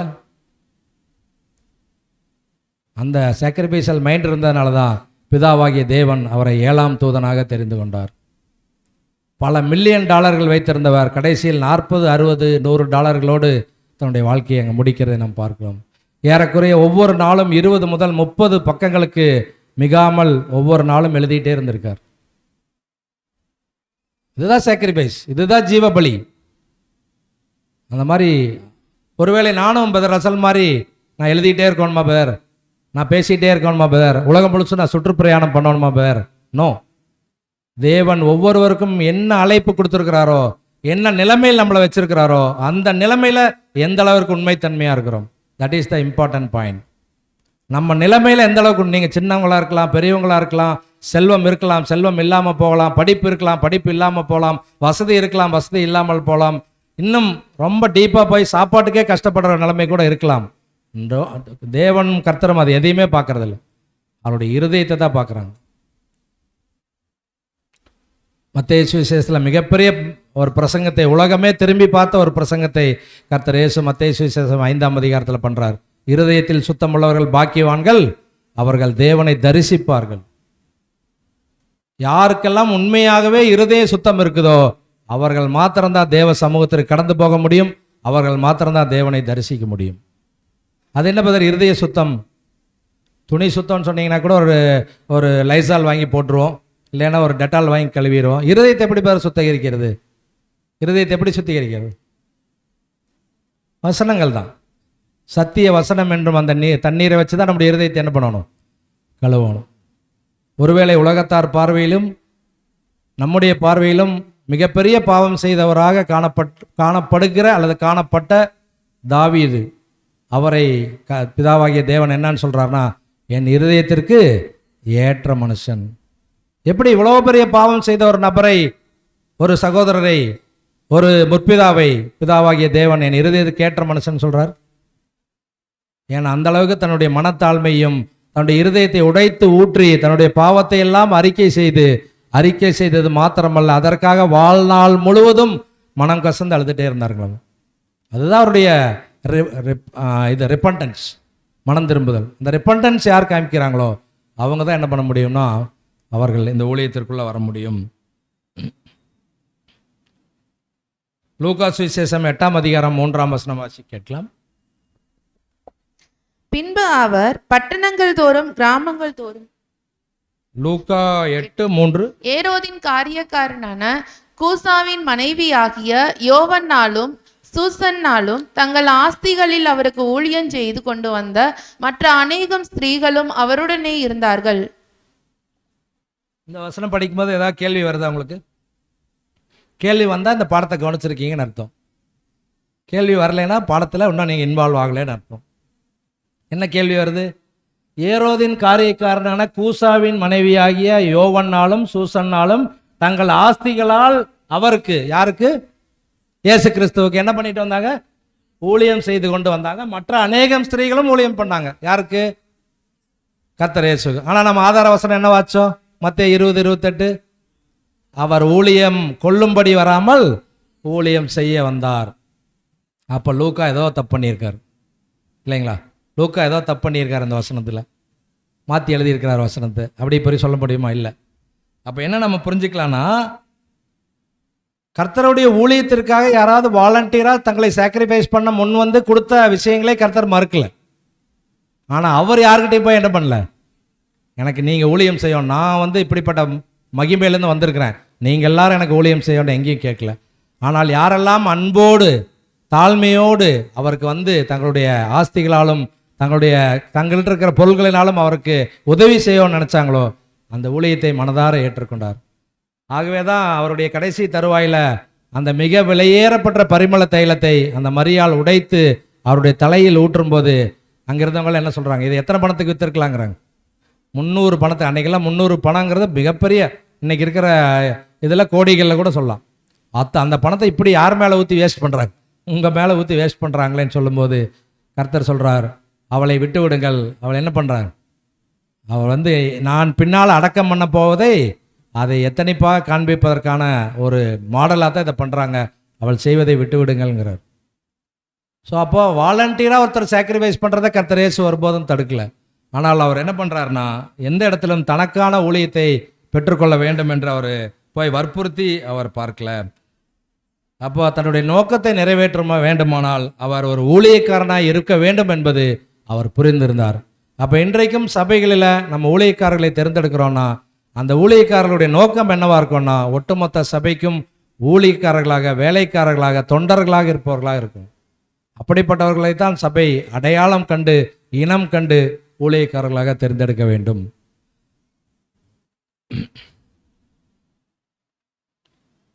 அதே போல் பார்க்கும்போது விசேஷமாக அவர் என்ன பண்ணார்னு பார்த்தீங்கன்னா, ஈடுபலி கொடுத்தாருன்னு பார்த்தோம். தெய்வீக பிரமாணத்தை பொறுத்த வரைக்கும் தேவனுடைய நீதி நன்றாக கர்த்தருக்கு தெரியும். கண்ணுக்கு கண், பல்லுக்கு பல், ஜீவனுக்கு ஜீவன். அப்போ பரிபூர்ண ஜீவனாகி ஆதாம் தவறு பண்ணிட்டார்னா அதற்கு இசைவாக இன்னொருத்தர் யார் தான் வந்தாகணும், பரிபூர்ண ஜீவனாகி இன்னொருத்தர் தான் கொடுத்தாகணும். அப்பரிபூர்ணமான மனுஷர்கள்லேருந்து யாரும் என்ன பண்ண முடியாதுன்னா அந்த பலி, ஈடு பலி கொடுக்கும். அதனால தான் ஈடு பலி, ரேன்சம் சாக்ரிஃபைஸுங்கிறோம். தராசு தட்டில் இந்த பக்கம் நம்ம 1 கிலோ எடைக்கல்ல வைக்கிறோம். அப்போ இந்த பக்கம் நம்ம என்ன தான் போட்டாகணும் பொருளை, அந்த 1 கிலோ எடை வர்ற வரைக்கும் பொருள் என்ன ஆகணும், கத்திரிக்காயோ உருளைக்கிழங்கோ தக்காளியோ அந்த 1 கிலோ வர வரைக்கும் போட்டு தான் ஆகணும். அப்படி 1 கிலோ வந்துருச்சுன்னா என்ன ஆயிருங்க, 2 தட்டும் சமமாக நிற்கும். அதுதான் சரிநிகர் சமான விலை. முள் எப்படி நிற்கும், சென்ட்ரலில் நிற்கும். அப்படியே அதை தான் கர்த்தர் இயேசு பண்ணார். ஆதாமுக்கு சரிநிகர் சமான விலையாக தன்னுடைய ஜீவனை அங்கே கொடுத்தார் என்று நம்ம பார்க்கலாம். அப்போது இந்த நோக்கத்தை, இந்த ஈடுபலியை நிறைவேற்றும் என்ற ஒரே நோக்கத்தோடு அவர் யாருடைய ஊழியக்காரராக இந்த பூமிக்கு வந்தார்னா தேவனுடைய ஊழியக்காரராக வந்தார். அதனால தான் சொல்கிறார், என் பிதா எனக்கு கொடுக்கும் பாத்திரத்தில் நான் பானம் பண்ணாதிருப்பேன். எங்கள் அப்பா என்ன சொல்கிறாரோ அதைத்தான் நான் கேட்பேன். இன்றைக்கு நம்ம இங்கே நம்மளுடைய திருப்பூர் ஐக்கியமே எடுத்துங்க, யாராவது ஒரு பேரண்ட்டை நீங்கள் நம்ம கை தூக்கி சொல்ல முடியுமா, எங்கள் அப்பா சொல்கிறத தவிர நான் மாற்றி பண்ண மாட்டேன்னு எந்த குழந்தையாவது இருக்காங்களா அப்படின்னு நம்ம என்ன சொல்லுவோம், எங்கள் அப்பா சொல்கிறது மட்டும் அதை மட்டும் நான் செய்ய மாட்டேன், அதை தவிர என்ன பண்ணுவேன், எல்லாத்தையும் செய்வேன். அப்படி தான் நம்ம இருக்கிறோம். நம்மளும் அப்படி தான் இருந்தோம். நம்ம அப்பா சொன்னதை நம்ம கேட்கல, அதனால தான் நம்ம குழந்தையும் அப்படியே இருக்குது. ஸோ அதாவது வழியாக அப்படியே வந்துட்டு தான் இருக்குது. ஆதாமும் அவங்க அப்பா சொன்னதை கேட்கல, ஆதாமுடைய அப்பா தேவன், அவங்க அப்பா சொன்னதை கேட்கல, அதனால் அவர் கஷ்டத்துக்குள்ளே போனார், மரணத்துக்குள்ளே போனார். அது வழியாக இன்னைக்கு வரைக்கும் வந்துகிட்டே இருக்குது. ஸோ அதே போல் தான் இங்கே என்ன சொல்கிறாருன்னா, தன்னுடைய பிதாவாகிய தேவனுடைய ஊழியக்காரராக இருந்து அவர் சொல்லியிருக்கலாம், அப்பா உங்களுக்கு என்ன வேணும், இந்த பூமியை இந்த மனுக்குலத்தை ரட்சிக்கணும், அவ்வளோதானே, நான் போய் அந்த வேலையெல்லாம் முடிச்சிடுறேன், அதுக்கு நான் ஈடுபலி கொடுத்தா போதும், நான் அவமான மரணம் சிலுவை மரணமெல்லாம் அடைய வேண்டிய அவசியம் இல்லை. அதே மாதிரி அந்த மனுக்குலம் என்னையெல்லாம் ஏதாவது பண்ணாங்கன்னா அப்புறம் நான் வேறு மாதிரி நான் பேசிடுவாங்களே, அப்படியெல்லாம் கேட்டிருக்கலாம். அவருக்கு இருக்குது, எதுவுமே சொல்லு. அவர் பேசின வார்த்தை என்னென்னா, பிதாவே உங்களுடைய சித்தத்தை செய்வதற்காக நான் வந்திருக்கேன், நீங்கள் என்ன சொல்லி கொடுக்குறீங்களோ அப்படியே பேசுவேன், நீங்கள் என்ன செய்ய சொல்கிறீங்களோ அதை அப்படியே செய்வேன், நீங்கள் செய்ய சொல்லாததே, நீங்கள் பேச சொல்லாதே நான் பேசவோ செய்யவோ மாட்டேன். அவ்வளோதான் அவருடைய ஒரே பாயிண்ட். இது பாருங்கள் எப்பேற்பட்ட தாழ்மை. அதான் கர்த்தர் இயேசு இடத்துல இருந்து அந்த பணியை செய்வதற்கு அவர் மகிழ்ச்சி அடைந்தவராக இருந்தார்னு சொல்கிறார். சிலுவை மரணம் என்பது அவமானமான மரணம் என்று தெரிந்தும் கூட அந்த அவமான மரணத்தை பிதாவின் சித்தத்தை நிறைவேற்றோன்னா அவர் நான் அவமான மரணம் அடைய சித்தம் கொண்டிருக்கிறார்னு தெரிஞ்சதோடனே அவர் என்ன பண்ணிட்டார்னா அந்த சித்தத்திற்கு முழுவதும் ஒப்பு கொடுத்து மகிழ்ச்சியோடு போகிறார். என்னுடைய பிதாவின் சித்தத்தை நிறைவேற்றி முடிக்கிறேன் அப்படிங்கிற மகிழ்ச்சியோடு போனார். அப்போ என்ன சொல்கிறாருன்னா, சகோதரர் சொல்லும்போது ஏன் அப்படி இந்த மகிழ்ச்சி அவருக்கு இருந்துச்சு, நம்மளே அவமான மரணத்தில் போக போகிறோம், அப்படி போக போகிற ஒரு இடத்துல மகிழ்ச்சி எப்படி வரும், ஒரு அவமான மரணம், அவமான சாவு அடைய போகிறவங்க ஒருத்தர்கிட்ட மகிழ்ச்சியாக இருக்கிறீங்களான்னு கேட்டால் அவங்க என்ன சொல்லுவாங்க, பேசாமல் அந்த பக்கம் போயிருங்க, நானே எப்படி இருக்கிறேன், ஏகப்பட்ட டென்ஷனில் இருக்கிறேம்பாங்க. ஆனால் கர்த்தர் இயேசு அவர் ரொம்ப காமாக இருக்கிறார். அப்போ இங்கே என்ன நடக்குதுன்னா, அவர் ஏன் மகிழ்ச்சியாக இருந்தார் பார்க்கும்போது, அவர் அவமான மரணம் அடைஞ்சாலும் சரி, எப்படிப்பட்ட மரணத்துக்குள்ளே போனாலும் சரி, அது யாருக்கு ஆசீர்வாதத்தை கொண்டு வரப்போகுது? ஒட்டுமொத்த உலகத்துக்குமே ஆசீர்வாதத்தை கொண்டு வரப்போகுது. அப்போ என்னுடைய மரணம் ஒட்டுமொத்த மனுக்குலத்திற்கும் ஆசீர்வாதத்தை கொண்டு வரப்போகுதுன்னா அதை விட சந்தோஷம் எனக்கு என்ன வேணும்? அந்த சந்தோஷம்தான் அவருக்கு மிக உச்சபட்சமான சந்தோஷமாக இருந்துச்சு. இந்த ஆவி நாம் ஒவ்வொருவரிடத்திலும் காணப்பட வேண்டும்ங்கிறார். இப்படிப்பட்ட ஆவியை உடையவர்கள் யார் சபையில் இருக்கிறாங்களோ அவர்களை ஊழியக்காரராக தேர்ந்தெடுக்க வேண்டும். மற்றவர்களுக்கு நன்மை செய்து மற்றவர்களுக்காக பாட அனுபவிப்பதை மகிழ்ச்சியோடு ஏற்றுக்கொள்பவர்கள் யாரோ அவர்களை நாம் என்ன பண்ணலாம்னா ஊழியர்களாக தேர்ந்தெடுக்கலாம். அந்த பிரதர் வந்திருக்கிறார், நீங்கள் போய் கூப்பிட்டு வந்துடுங்க. என்ன பிரதர், நேற்று நைட்டே வேலை முடிஞ்சு நான் 10 மணிக்கு தான் வந்தேன், இப்போ போய் என்னை போக சொல்கிறீங்க, வேறு யாராவது அனுப்பிவிடுங்க பிரதர். ஸோ அப்படின்னு அப்படி சொல்கிறவங்க, அதுக்காக அப்படி சொல்கிறவங்க எல்லாருமே தவறாக இருக்கிறாங்க நம்ம சொல்ல வரல.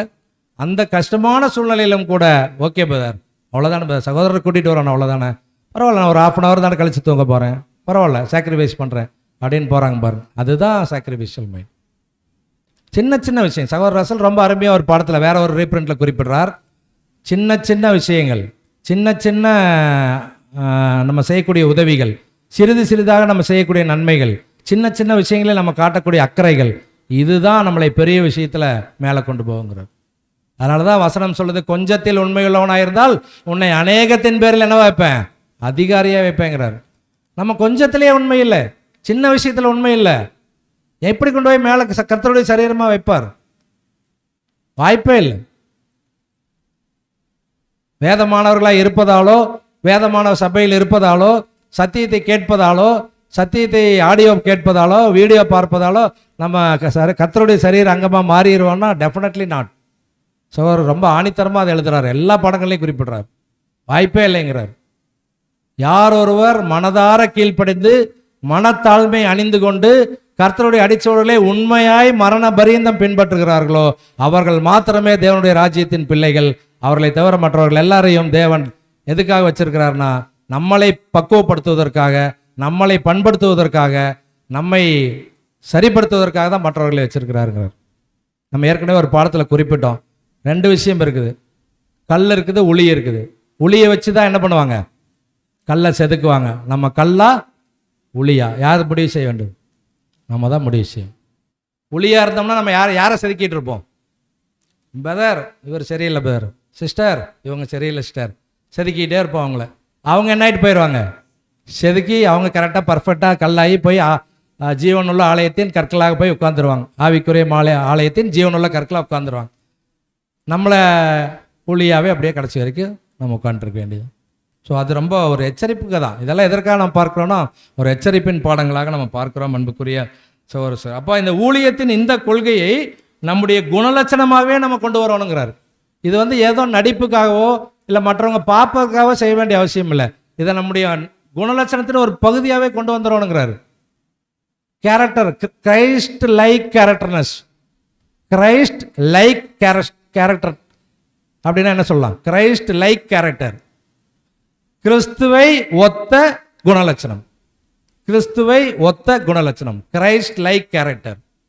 அப்ப இது யாரிடத்தில் காணப்படுகிறதோ அவர்கள் தான் தெய்வீக ராஜ்யத்தின் புத்திரர்கள். கிரைஸ்த ஒருத்தர் ஓங்கி அரைஞ்சாரு, உடனே அவர் என்ன பண்ணாரு? திருப்பி 2 அடி அடிச்சாரு? இல்லை. கன்னத்தில் காரி துப்புனாரு? ஒன்றுமே பண்ணல. அடிச்சுட்டு கேட்டார், என்ன உங்களை அடித்தது யாருன்னு ஞான திருஷ்டினால் கண்டுபிடிச்சு சொல்லுங்கன்னு. ஒன்றுமே பேசல. ஈட்டி எடுத்து குத்துனாங்க, ஒன்றுமே பேசல. முள்முடி எடுத்து தலையில் வச்சு அழுத்துனாங்க, ஒன்றுமே பேசல. ஆணிகள் அடிக்கிறாங்க, விழாவிலும் கால்களிலும் கைகளிலும் ஆணிகள் அடிக்கிறாங்க, ஒன்றுமே பேசல. இப்படி இருக்க முடியுமா? ப்ராக்டிக்கலாக நம்ம பேசணும், ப்ராக்டிக்கலாக சொல்லுங்க. இப்படி இருக்க முடியுமா? இருக்க முடியுமான்னா கர்த்தர் இயேசு முடியும்னு சொல்லி என்ன பண்ணிட்டு போயிருக்காரு? காட்டிட்டு போயிருக்கார். ஆகவே தான் வசனம் சொல்லுது, விசுவாசத்தை துவக்குகிறவரும் முடிக்கிறவருமா இருக்கிற கர்த்தர் இயேசுவை நோக்கி உங்களுடைய ஓட்டத்திலே நீங்கள் பொறுமையோடு ஓடுங்கள், எபிரேயரில் சொல்கிறாங்க. அப்போ நமக்கு ரோல் மாடல் உலகத்தில் வேறு யாருமே இல்லை. அப்துல் கலாம் கிடையாது, அமெரிக்க ஜனாதிபதி கிடையாது, யாருமே நமக்கு ரோல் மாடல் கிடையாது. நமக்கு ரோல் மாடல் ஒரே ஒருத்தர் தான், கர்த்தராகிய இயேசு கிறிஸ்து. அவரை பார்த்துட்டு ஓடினா போதும், எல்லாமே நம்ம தெளிவாக பண்ணுவோம். தெளிந்த புத்தியின் ஆவி நம்மகிட்ட இருக்கும், தெளிந்த சிந்தையின் ஆவி நம்ம இடத்துல இருக்கும். அது கூட சொல்கிறாரு பாருங்க, நம்ம வேலை செய்ய விரும்புகிறோம், ஊழியம் பரபரப்பாக இருக்க விரும்புகிறோம் என்பதற்காக நாம் வெறுமனே வேலை செய்யக்கூடாது. சில பேர் பார்த்தீங்கன்னா ஓடிட்டே இருப்பாங்க, ஆனால் என்ன செய்கிறாங்கன்னு அவங்களுக்கும் தெரியாது, பார்க்குறவங்களுக்கும் தெரியாது. ஆனால் பார்க்கும்போது வேலை செஞ்சுட்டே இருக்கிறாங்கிற மாதிரி. அப்படி வேலை செய்யணும்னு அவசியம் இல்லைங்கிறார். வேலை செய்வது என்பது நிதானமாகவும் பக்குவமாகவும் சரியான விதத்திலும் வேலைகள் செய்ய வேண்டும். எந்த இடத்துல என்ன பேசணுமோ அந்த இடத்துல அதைத்தான் பேசணும். எந்த இடத்துல எதை பேசக்கூடாதோ அந்த இடத்துல அதை பேசக்கூடாது. எவ்வளோ அருமையான ஆலோசனைகள் சகோதரர் கொடுக்குறாரு. காலை தீர்மானத்தில் சொல்கிறார் பாருங்க, அறை கதவுகள் விசாலமாக திறந்திருக்காத வரையில் நீங்கள் எதிர்பாலினரோடு அமர்ந்திருப்பதை தவிர்த்து விடுங்கள்ங்கிறார். என்ன அருமையான ஒரு ஆலோசனை பாருங்க. அறை கதவுகள் விசாலமாக திறந்திருக்காத வரையில் நீங்கள் எதிர்பாலினரோடு அமர்ந்திருப்பதை தவிருங்கள்ங்கிறார். உங்களுக்கு புரியும்னு நினைக்கிறேன் நான் என்ன சொல்ல வரேன். ஸோ அப்போ அதெல்லாம் வந்து ஒரு சின்ன சின்ன விஷயமா நம்ம பார்க்குறோம். ஆனால் ஒவ்வொரு விஷயத்திலும் தேவன் நம்மளை வாட்ச் பண்ணுறார். இஸ்ரவேலை காக்கிறவர் தூங்குகிறதும் இல்லை உறங்குவதும் இல்லை, நீதிமான்கள் மேல் அவருடைய கண்கள் கண்ணோக்கமாக இருக்கிறது. டெய்லி டெய்லி டெய்லி வாட்ச் பண்ணிகிட்டே இருக்கிறார். 10க்கு 2 தூதர்கள் வேறு என்ன பண்ணிகிட்டே இருக்காங்க, ரிப்போர்ட் டைப் பண்ணி லேப்டாப்பில் அனுப்பிச்சிட்டே இருக்கிறாங்க. இன்றைக்கி இந்த சகோதரன் இப்படி பண்ணார், இந்த இதெல்லாம் பண்ணார், இந்த சகோதரி இப்படி திட்டினார், இந்த சகோதரனை பற்றி இப்படி பேசினார், இப்படி சண்டை போட்டாங்க, இப்படி வீட்டில் கணவனும் மனைவி அடிச்சுக்கிட்டாங்க, அதை பார்த்து பிள்ளைங்க வந்து இது பயந்துட்டாங்க, எல்லாம் ரிப்போர்ட் போயிட்டே இருக்கும். அப்புறம் சாயந்தரம் நம்ம ஜெபத்துக்கு போகும்போது தேவன் என்ன சொல்லுவார், காலையிலேருந்து பண்ணாத அழிச்சாட்டியமெல்லாம் பண்ணிட்டு சாயந்தரம் வந்து ஜெபத்தில் உட்காந்துருக்கிறான், அப்படி தான் பார்ப்பார் இல்லைங்களா? அதுதான் ஒவ்வொரு நிமிடமும் ஒவ்வொரு நொடி பொழுதும் ஒவ்வொரு கணப்பொழுதும் தேவனுடைய கண்கள் நம்ம அதை நினச்சிட்டோம்னாலே வேறு எதுவுமே நம்ம செய்ய மாட்டோம். நான் படிக்கும்போது எனக்கு ஒரு ஆசிரியர் சொன்னது இன்னும் எனக்கு ஞாபகம் இருக்குது.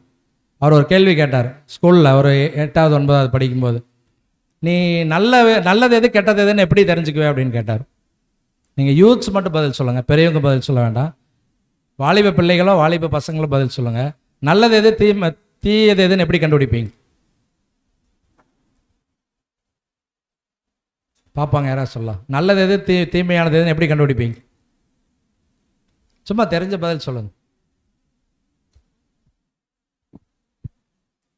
சரி, கேட்டு கூட நீங்கள் இல்லை, சும்மா ஜென்ரல் பாயிண்ட்டாக சொல்லுங்கள். ரொம்ப டெப்த்தாக ஸ்பிரிச்சுவல் பாயிண்டில் வேண்டாம். ஜென்ரலாக ஒரு விஷயம் நல்லது, ஒரு விஷயம் உலகத்தில் இருக்கிற விஷயமே எடுத்துக்கங்க. ஒரு நல்லது கெட்டதுன்னு எப்படி பிரித்து தெரிஞ்சுக்குவீங்க?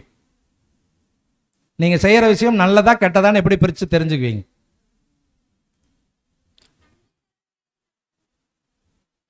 இல்லை, அந்த நன்மை தான் எப்படி தெரியும் உங்களுக்குன்னு கேட்குறேன். எப்படி தெரிஞ்சுக்குவீங்க இது நன்மை தரக்கூடியதுன்னு?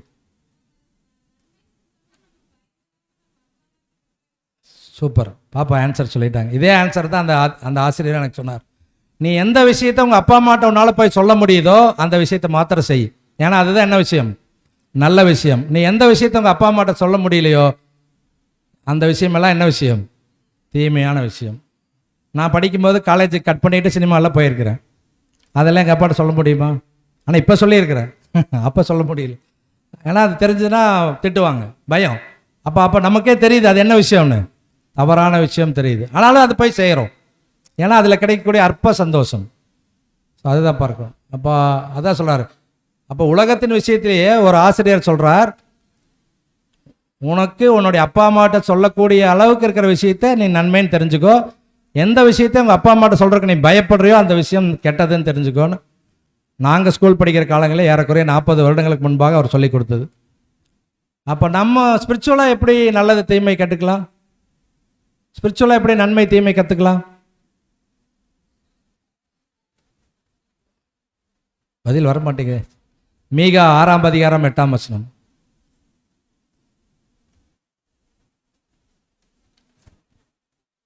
மனுஷனே, நன்மை இன்னதென்று அவர் உனக்கு அறிவித்திருக்கிறார்.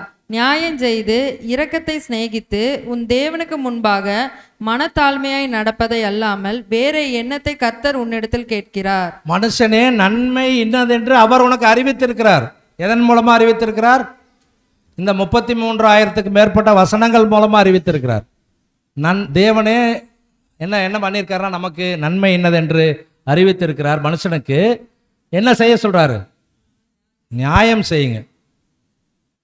நம்மளே ஏதாவது ஒருத்தர் பண்ணிட்டாங்கன்னா நம்ம என்ன கேட்குறோம்? என்ன பிரதர் அநியாயமாக இப்படி பேசுகிறீங்க, நான் அப்படி சொன்னேன்னா பிரதர் என்ன சிஸ்டர் இப்படி சொல்கிறீங்க, அநியாயமாக பேசுகிறீங்களே, சொல்கிறோமா இல்லைங்களா? அப்போ நியாயம் செய்து அதுக்கப்புறம் என்ன பண்ணுவாங்களாமா? இரக்கத்தை சிநேகிக்கணுங்கிறாரு. ஏன்னா இந்த இரக்கம் இருக்கிறவர்கள் மாத்திரம்தான் பரலோக ராஜ்யத்தின் பிள்ளைகளாக போக முடியும். வசனம் அப்படி தான் மலை பிரசங்கத்தில் சொல்கிறார், இரக்கம் உள்ளவர்கள் பாக்கியவான்கள், அவர்கள் யாருக்கிட்ட இரக்கம் இருக்குதோ அவங்க தான் இரக்கம் பெற்றுக்கொள்ள முடியும். யார் இரக்கம் காண்பிக்காமல் இருக்காங்களோ அவங்க நிச்சயமாக தேவனிடத்திலிருந்தும் கர்த்தரிடத்திலிருந்தும் இரக்கம் ஒரு காலம் பெற்றுக்கொள்ள முடியாது. 100% ஷூரிட்டியாக சொல்கிறார் கர்த்தர். ஒரு மலை பிரசங்கம் போன்ற ஒரு ஒரு பவர்ஃபுல் மெசேஜ் இன்னைக்கு வரைக்கும் உலகத்தில் யாருனாலே கொடுக்க முடியல. கர்த்தர் இயேசு மாத்திரம்தான் மலை பிரசங்கம் போன்ற அப்படிப்பட்ட பவர்ஃபுல் மெசேஜ் கொடுத்துருக்கிறார். அந்த 6 வசனங்கள் 10 வசனங்கள் படிச்சிங்கன்னா போதும். சாந்த குணமுள்ளவர்கள் பாக்கியவான்கள், அவர்கள் பூமியை சுதந்திரத்துக் கொள்வார்கள். இரக்கம் உள்ளவர்கள் பாக்கியவான்கள், அவர் இரக்கம் பெறுவார்கள். இருதயத்தில் சுத்தமுள்ளவர்கள் பாக்கியவான்கள், அவர்கள் தேவனை தரிசிப்பார்கள். கண்டினியூஸாக படிச்சு பாருங்க, அருமையாக இருக்கும். The powerful message was given by our almighty Lord Jesus Christ. So அவர் கொடுத்த, our mighty God Jesus Christ கொடுத்தது அதுதான். பார்த்தீங்கன்னா இன்னைக்கு வரைக்கும் உலகத்தில் அந்த மாதிரி மெசேஜ் யாருனாலே கொடுக்க முடியல. ஸோ அதுதான் சொல்கிறார். அப்போ என்னன்னு பார்க்கும்போது, மனுஷனே நன்மை என்னதென்று அறிவிச்சிட்டார், நியாயம் செய்து இரக்கத்தை சிநேகித்து உன் தேவனுக்கு முன்பாக மனத்தாழ்மையாய் நடப்பதை அல்லாமல் வேற எண்ணத்தை கர்த்தர் இடத்தில் கேட்கிறார். பேரண்ட்ஸ் நம்ம அப்படி தானே சொல்கிறோம், நீ ஒழுங்காக படி, அதை தவிர நான் உங்கள்கிட்ட என்ன கேட்குறேன், உன்னை எதாவது சம்பாதிக்க சொல்கிறேன்னா, இல்லை ஏதாவது வேலை செய்ய சொல்கிறேன்னா, இல்லை வீட்டு வேலை ஏதாவது கொடுக்குறேன்னா கேட்குறோமா இல்லைங்களா? படித்து நல்லா நீ இருந்தால் போதும், அதான் நாங்கள் கேட்குறோம். அதே தான் நம்ம அப்பா நம்மகிட்ட எப்படி கேட்டாரோ அதே போல் நம்முடைய பிள்ளைகிட்ட நம்ம எப்படி கேட்குறோமோ அதே போல் பிதாவாகி தேவன் அவருடைய பிள்ளைகளாகி நம்மை பார்த்து கேட்குறார், உங்ககிட்ட நான் என்னப்பா கேட்குறேன், நியாயம் செய்யுங்க, இரக்கமாக இருங்க. அது போக என்ன செய்ய சொல்கிறாங்க, தேவனுக்கு முன்பாக, கர்த்தருக்கு முன்பாக, சகோதர சகோதரிக்கு முன்பாக எப்படி இருங்க, மனத்தாழ்மையாக இருங்க. இதை தவிர உங்கள்கிட்ட நான் என்ன கேட்குறேன். ஆனால் நம்ம என்ன சொல்கிறோம், அதுதான் முடிய மாட்டேங்குது ஆண்டவர், இது செய்ய முடிஞ்சா தான் நான் எப்போ மாறி இருப்பேனே, அதுதான் நம்மளால் முடியறது இல்லைங்கிறோம். ஆனால் இது முடியும், ப்ராக்டிஸ் பண்ணணும். அதுதான் ஊழியத்தின் ஆவிங்கிறார். இந்த ஆட்டிடியூட் ஆஃப் ட்ரூ கான்சக்ரேஷன், அருமையான ஆங்கில வார்த்தை, the attitude of true consecration. ஆட்டிடியூட்னு என்ன சொல்லுவாங்க, ஆட்டிடியூட்னா மனப்பாங்கு, என்ன சிந்தை வச்சுருக்கிறோம். இன்றைக்கி இப்போ நம்ம கல்லூரியில் இருக்கிறோன்னா, கல்லூரிக்கு வந்து ஹெச்ஆர் மேனேஜர்ஸ் வராங்க, ரெக்ரூட் பண்ணுறதுக்காக வராங்க, ஸ்டூடெண்ட்ஸை வேலை வாய்ப்புக்கு எடுக்கிறதுக்கு வராங்க. அப்படி வரும்போது ஹெச்ஆர் மேனேஜர்ஸ் கேட்குற முதல் பாயிண்ட் என்ன தெரியுங்களா, 90% மார்க் வாங்கின பையனை கேட்குறதில்ல, 100% மார்க் வாங்கின பையனை கேட்குறதில்ல. அவங்க ஃபஸ்ட்டு கேள்வி என்ன கேட்குறாங்கன்னா, சார் நல்ல ஆட்டிடியூட் இருக்கிற பையனாக கொடுங்க. அதாவது நல்ல ஆட்டிடியூட்னு என்ன, சொன்னதை சொன்னபடி கேட்டு வேலை செய்கிற பையனாக இருக்கணும். அவன் 60% வாங்கியிருந்தா கூட பரவாயில்ல, அவனை நாங்கள் ட்ரெயின் பண்ணிக்கிறோம். ஆனால் அந்த 90% வாங்கிட்டு ஸ்பைக் மண்டை வச்சுருக்கிற பையன்லாம் எனக்கு வேண்டாம் அப்படிங்கிறாங்க. ஆனால் இங்கே ஒரு முடி வச்சுருக்கிறான், இங்கே பின்னால் ஒரு முடி விட்டுருக்கான், இவனெல்லாம் கூட்டிகிட்டு போய் நான் எங்கே போய் கம்பெனியில் வேலை செய்கிறது இல்லைங்களா? இங்கே ஒரு கட் அடிக்கிறாங்க, இங்கே ஒரு கட்டை, பேரண்ட்ஸே கூட்டிகிட்டு போய் சொல்கிறாங்க, அந்த ஓரமாக ஒரு கட் அடிச்சு விடுங்க பையனுக்கு அப்படி தான் இன்றைக்கி நிலைமை இருக்குது. ஸோ அதுதான் சொல்கிறாரு. அப்போது என்ன சொல்கிறாருன்னு பார்க்கும்போது, இந்த ஆட்டிடியூட் வெரி இம்பார்ட்டன்ட். அப்போ கான்சக்ரேஷன் மைண்டுக்கும் இந்த ஆட்டிடியூட் ரொம்ப முக்கியங்க. யார் ஒரு இடத்துல இந்த ஆட்டிடியூட், இந்த மனப்பாங்கு, ட்ரூ கான்சக்ரேஷன், உண்மையான அர்ப்பணிப்பின் மனப்பாங்கு, தமிழில் டிரான்ஸ்லேட் பண்ணால் அப்படி சொல்லலாம், உண்மையான அர்ப்பணிப்பின் மனப்பாங்கு. யார் இடத்துலெல்லாம் இந்த உண்மையான அர்ப்பணிப்பின் மனப்பாங்கு இருக்கிறதோ அவர்கள் மாத்திரம்தான் தேவனால் ஏற்றுக்கொள்ளப்படுவார்கள். இதில் எந்த மாற்று கருத்தும் இல்லை. திருப்பூர் எக்லீஷியாவில் நம்ம பைபிள் ஸ்டூடெண்ட்ஸில் இருக்கிறனால தேவன் நம்மளை கூட்டிகிட்டு போயிடுவாரா, அல்லது மேட்டுப்பாளையம் எக்லீஷியாவில் அடியேன் இருக்கிறனால தேவன் கூட்டிகிட்டு போயிடுவாரா, அல்லது பல ஊர்களுக்கு போய் நான் சத்தியத்தை பிரசங்கிக்கிறேனே அதனால தேவன் என்னை கூட்டிகிட்டு போயிடுவாரா, நெவர். ஸோ அதனால தான் சொல்கிறார், தேவன் என்ன சொல்கிறாருன்னா ஒரு தரம் வச்சுட்டார், ஒரு ஸ்டாண்டர்ட் வச்சுட்டார். God never compromises that standard to any person. யாருக்காகவும் அவருடைய தரநிலைமை தேவன் விட்டு கொடுப்பதே இல்லை. இப்படி வச்சிருக்காருன்னா அவ்வளோதான், அதை விட்டு 1% கீழே இறக்கி கூட யாருக்கு கொடுக்க மாட்டார். ஸோ அப்போ நம்ம தான் என்ன பண்ணோம்னா நம்முடைய தரத்தை மேம்படுத்தி கொள்ள வேண்டும், அர்ப்பணிப்பை மேம்படுத்தி கொள்ள வேண்டும், உண்மைத்தன்மையை நம்ம காட்ட வேண்டும், மனப்பாங்கை வெளிப்படுத்த வேண்டும். அதனால தான் கர்த்தர் வந்து சீசருடைய கால்களை அந்த மேல் வீட்டறையில் கழுவ வேண்டிய அவசியம் என்ன, சீசருடைய கால்களை கழுவ வேண்டிய அவசியம் என்ன? கர்த்தருக்கு மனத்தாழ்மை இல்லை, அதனால் போய் அந்த தாழ்மையை காண்பிப்பதற்காக அறையில் சீலையை கட்டிட்டு போய் எல்லாருடைய கால்களையும் தொடச்சாரான்னு சொல்ல முடியுமா? அவருடைய மனத்தாழ்மையை காட்டுறதுக்காக போய் செஞ்சாரா? இல்லை. அவருக்கு ஏற்கனவே மனத்தாழ்மை இருக்குது. ஆனால் யாருக்கு இல்லைன்னு தெரிஞ்சுக்கிட்டாரு. அவர்களுக்குள்ள என்ன வாக்குவாதம் வந்துச்சுங்க? தங்களுக்குள் யார் பெரியவன் என்ற வாக்குவாதம் வந்துடுச்சு. அதில் 2 பேரும் அவங்க அம்மாவை கூட்டிட்டு ரெக்கமெண்டேஷனுக்கு போகிறாங்க. யார் யார் போகிறாங்க? யோவானும் யாக்கோபும் போய் ரெக்கமெண்ட் கேட்குறாங்க. அம்மா கொஞ்சம் நீ சொன்னீங்கன்னா கேட்பாருமா, ஏன்னா உங்க கூட தான் அவர் பிரியமா இருப்பார், நீங்கள் கொஞ்சம் சொல்லுங்கம்மா. அவரோட வலது பக்கத்தில் நான் இருக்கணும், இடது பக்கத்தில் என் தம்பி இருக்கணும், எங்கள் 2 பேர்த்துக்காக நீங்கள் கேளுங்க. இப்போ கர்த்தர் என்ன பதில் சொல்கிறார்? என்னுடைய பிதாவினுடைய வலது பக்கத்திலும் இடது பக்கத்திலும் வீற்றிருப்பது, அல்லது என்னுடைய இடது பக்கத்திலும் வலது பக்கத்திலும் வீற்றிருப்பது என்னுடைய காரியம் அல்ல, அது யாருடைய காரியம்?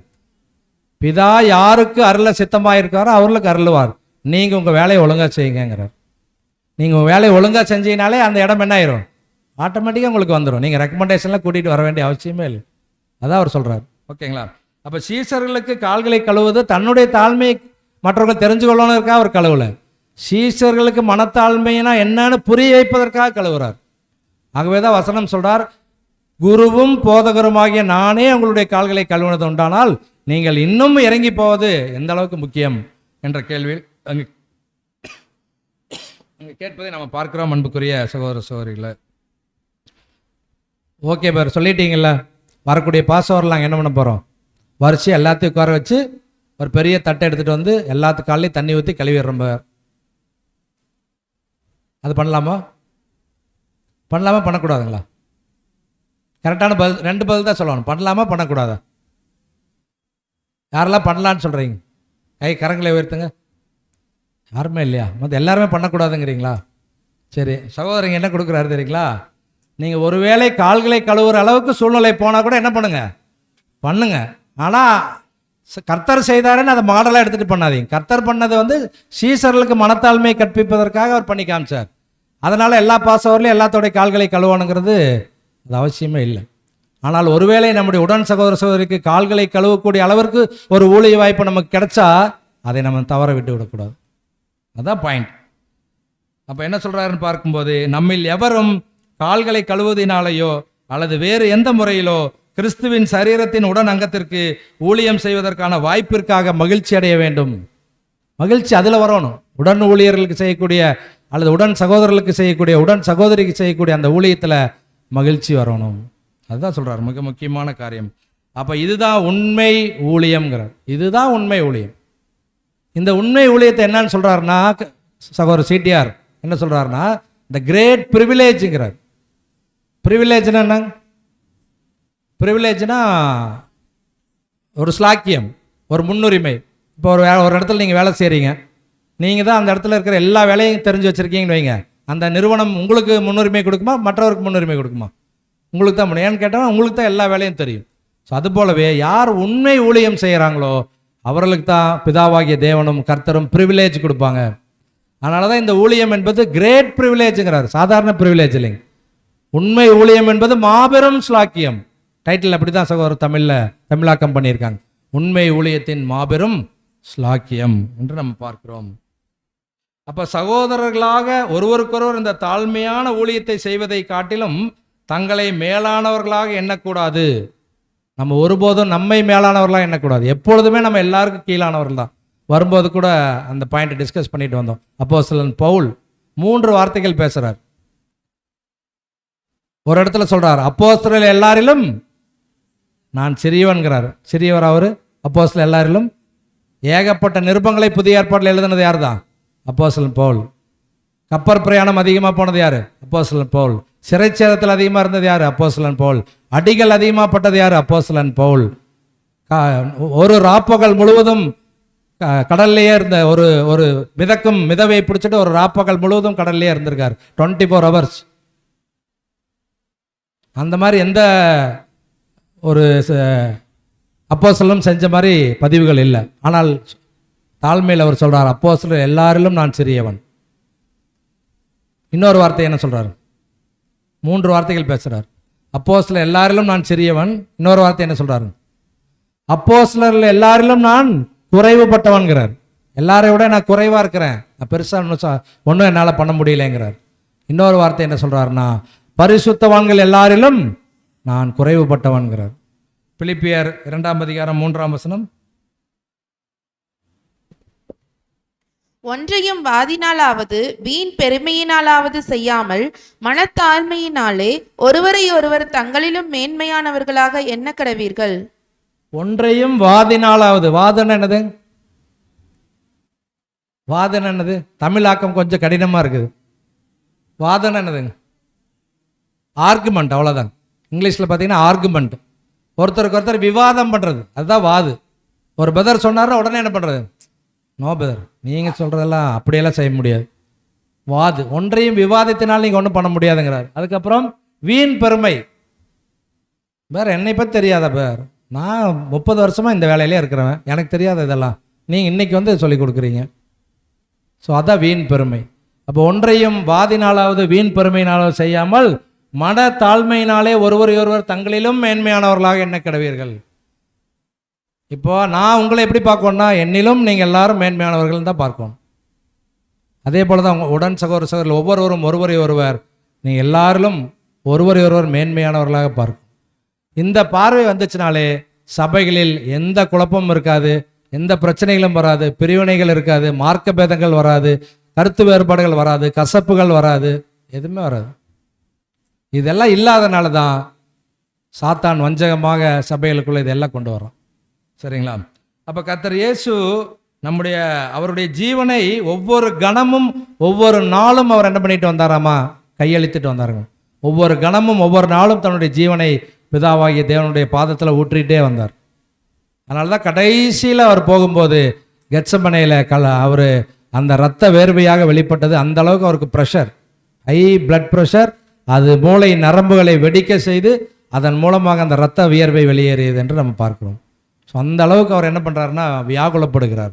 ஸோ அப்போ ஒவ்வொரு நாளும் அப்படியாக இருந்தார். அப்போ உண்மையான அர்ப்பணிப்பின் மனப்பான்மை என்பது என்னன்னு பாருங்கள். 3 விஷயம்தான், நோட் பண்ணி வச்சுங்க. உண்மையான அர்ப்பணிப்பின் மனப்பான்மை என்பது நாம் கர்த்தராகிய இயேசு கிறிஸ்துவின் அடிச்சூடுகளை பின்பற்றுவதும். ஃபஸ்ட்டு நம்ம என்ன பண்ணோம்னா கர்த்தராகிய இயேசு கிறிஸ்துவில் அடிச்சூடுகளை பின்பற்ற வேண்டும். 2வது, நம்முடைய பிதாவின் சித்தத்தை நிறைவேற்றுவதற்காக அந்த சித்தம் என்ன என்பதை அறிந்து கொள்ள நாடுவதும். இதுதான் உண்மையான அர்ப்பணிப்பின் மனப்பாங்கு. புரிஞ்சுதுங்களா?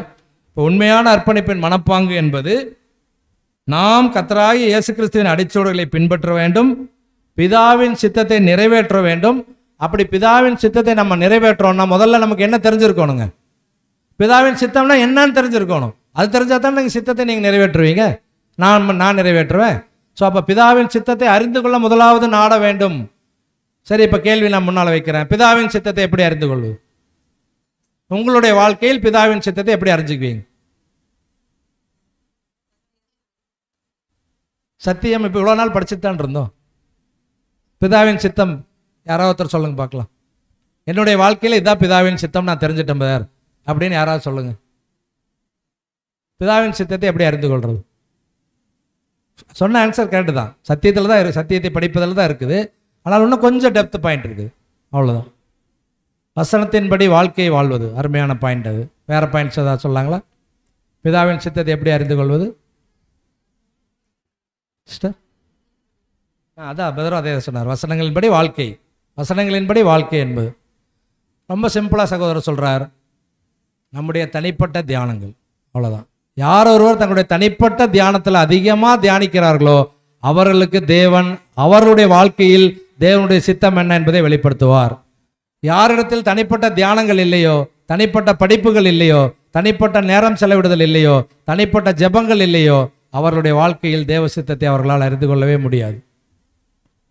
சத்தியத்தை சும்மா வந்து நம்ம உட்காந்து கேட்டுட்டு போகிறது, ஆடியோஸ் கேட்குறது, வீடியோஸ் கேட்குறது, அல்லது கன்வென்ஷன் அட்டன் பண்ணுறது, ஒன் டே கூடுகைகள் நடத்துறது, இது மாத்திரம் இது தேவையில்லைன்னு நம்ம சொல்ல வரல.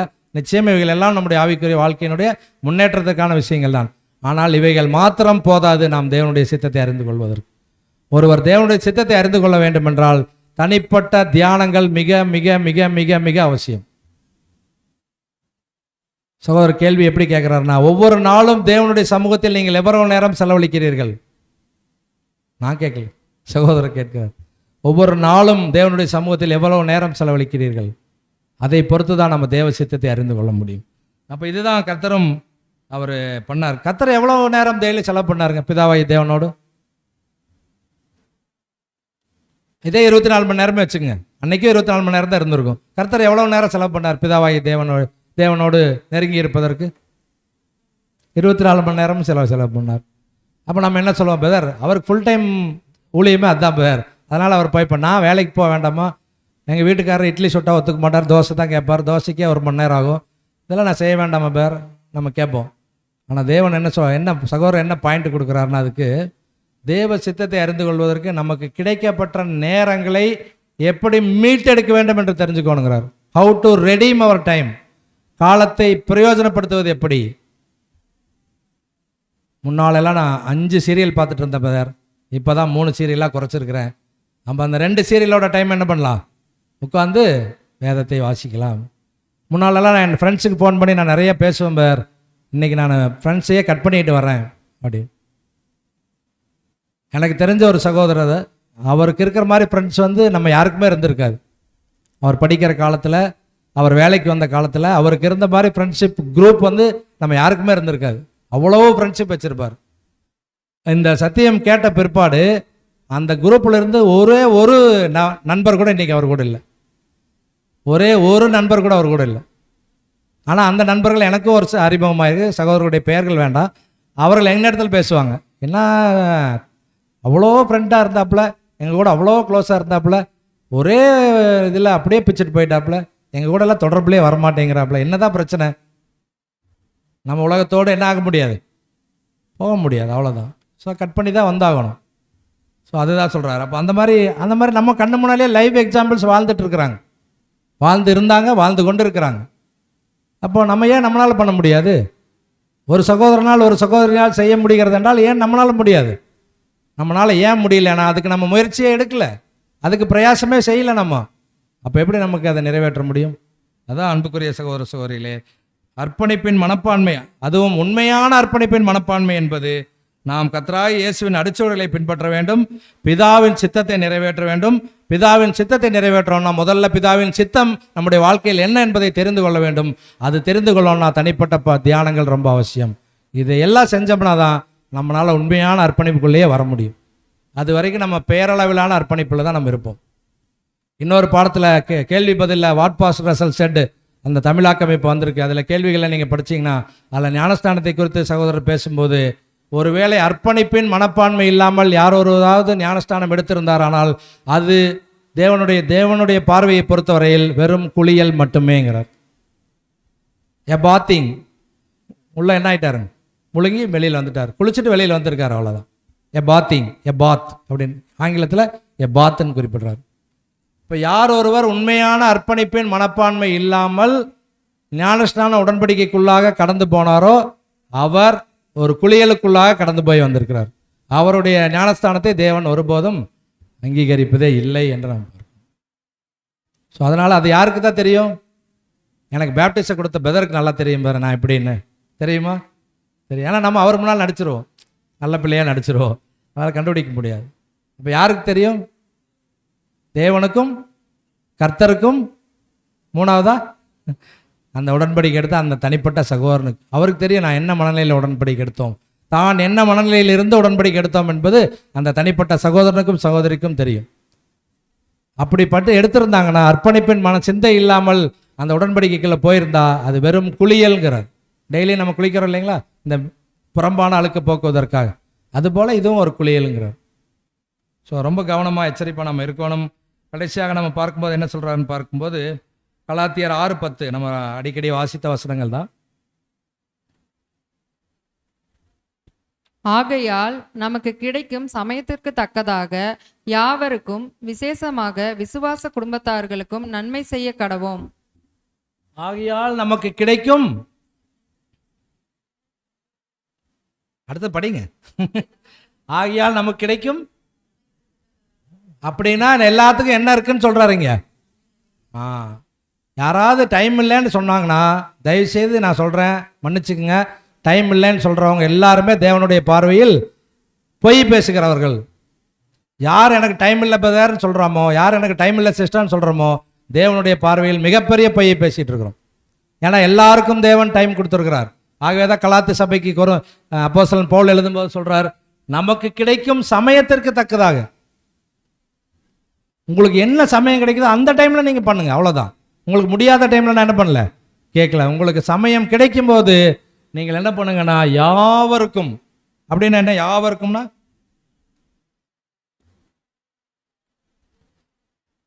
என் கூட ஒருத்தர் வேலை செய்கிறார் பிரதர். அவர் என்னுடைய ப்ரொமோஷனை ஸ்டாப் பண்ணி வச்சுட்டாரு. மேனேஜர்கிட்ட என்னை பற்றி இல்லாததும் பொல்லாதும் சொல்லி ஸ்டாப் பண்ணி வச்சுட்டாரு. கரெக்டாக அடுத்த வாரத்திலே அவருக்கு அட்டாக் வந்துச்சு பிரதர்.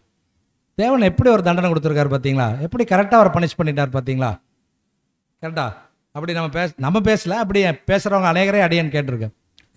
கரெக்டான நேரத்தில் தேவன் அவருக்கு கரெக்டாக அந்த அடி கொடுத்தாரு பார்.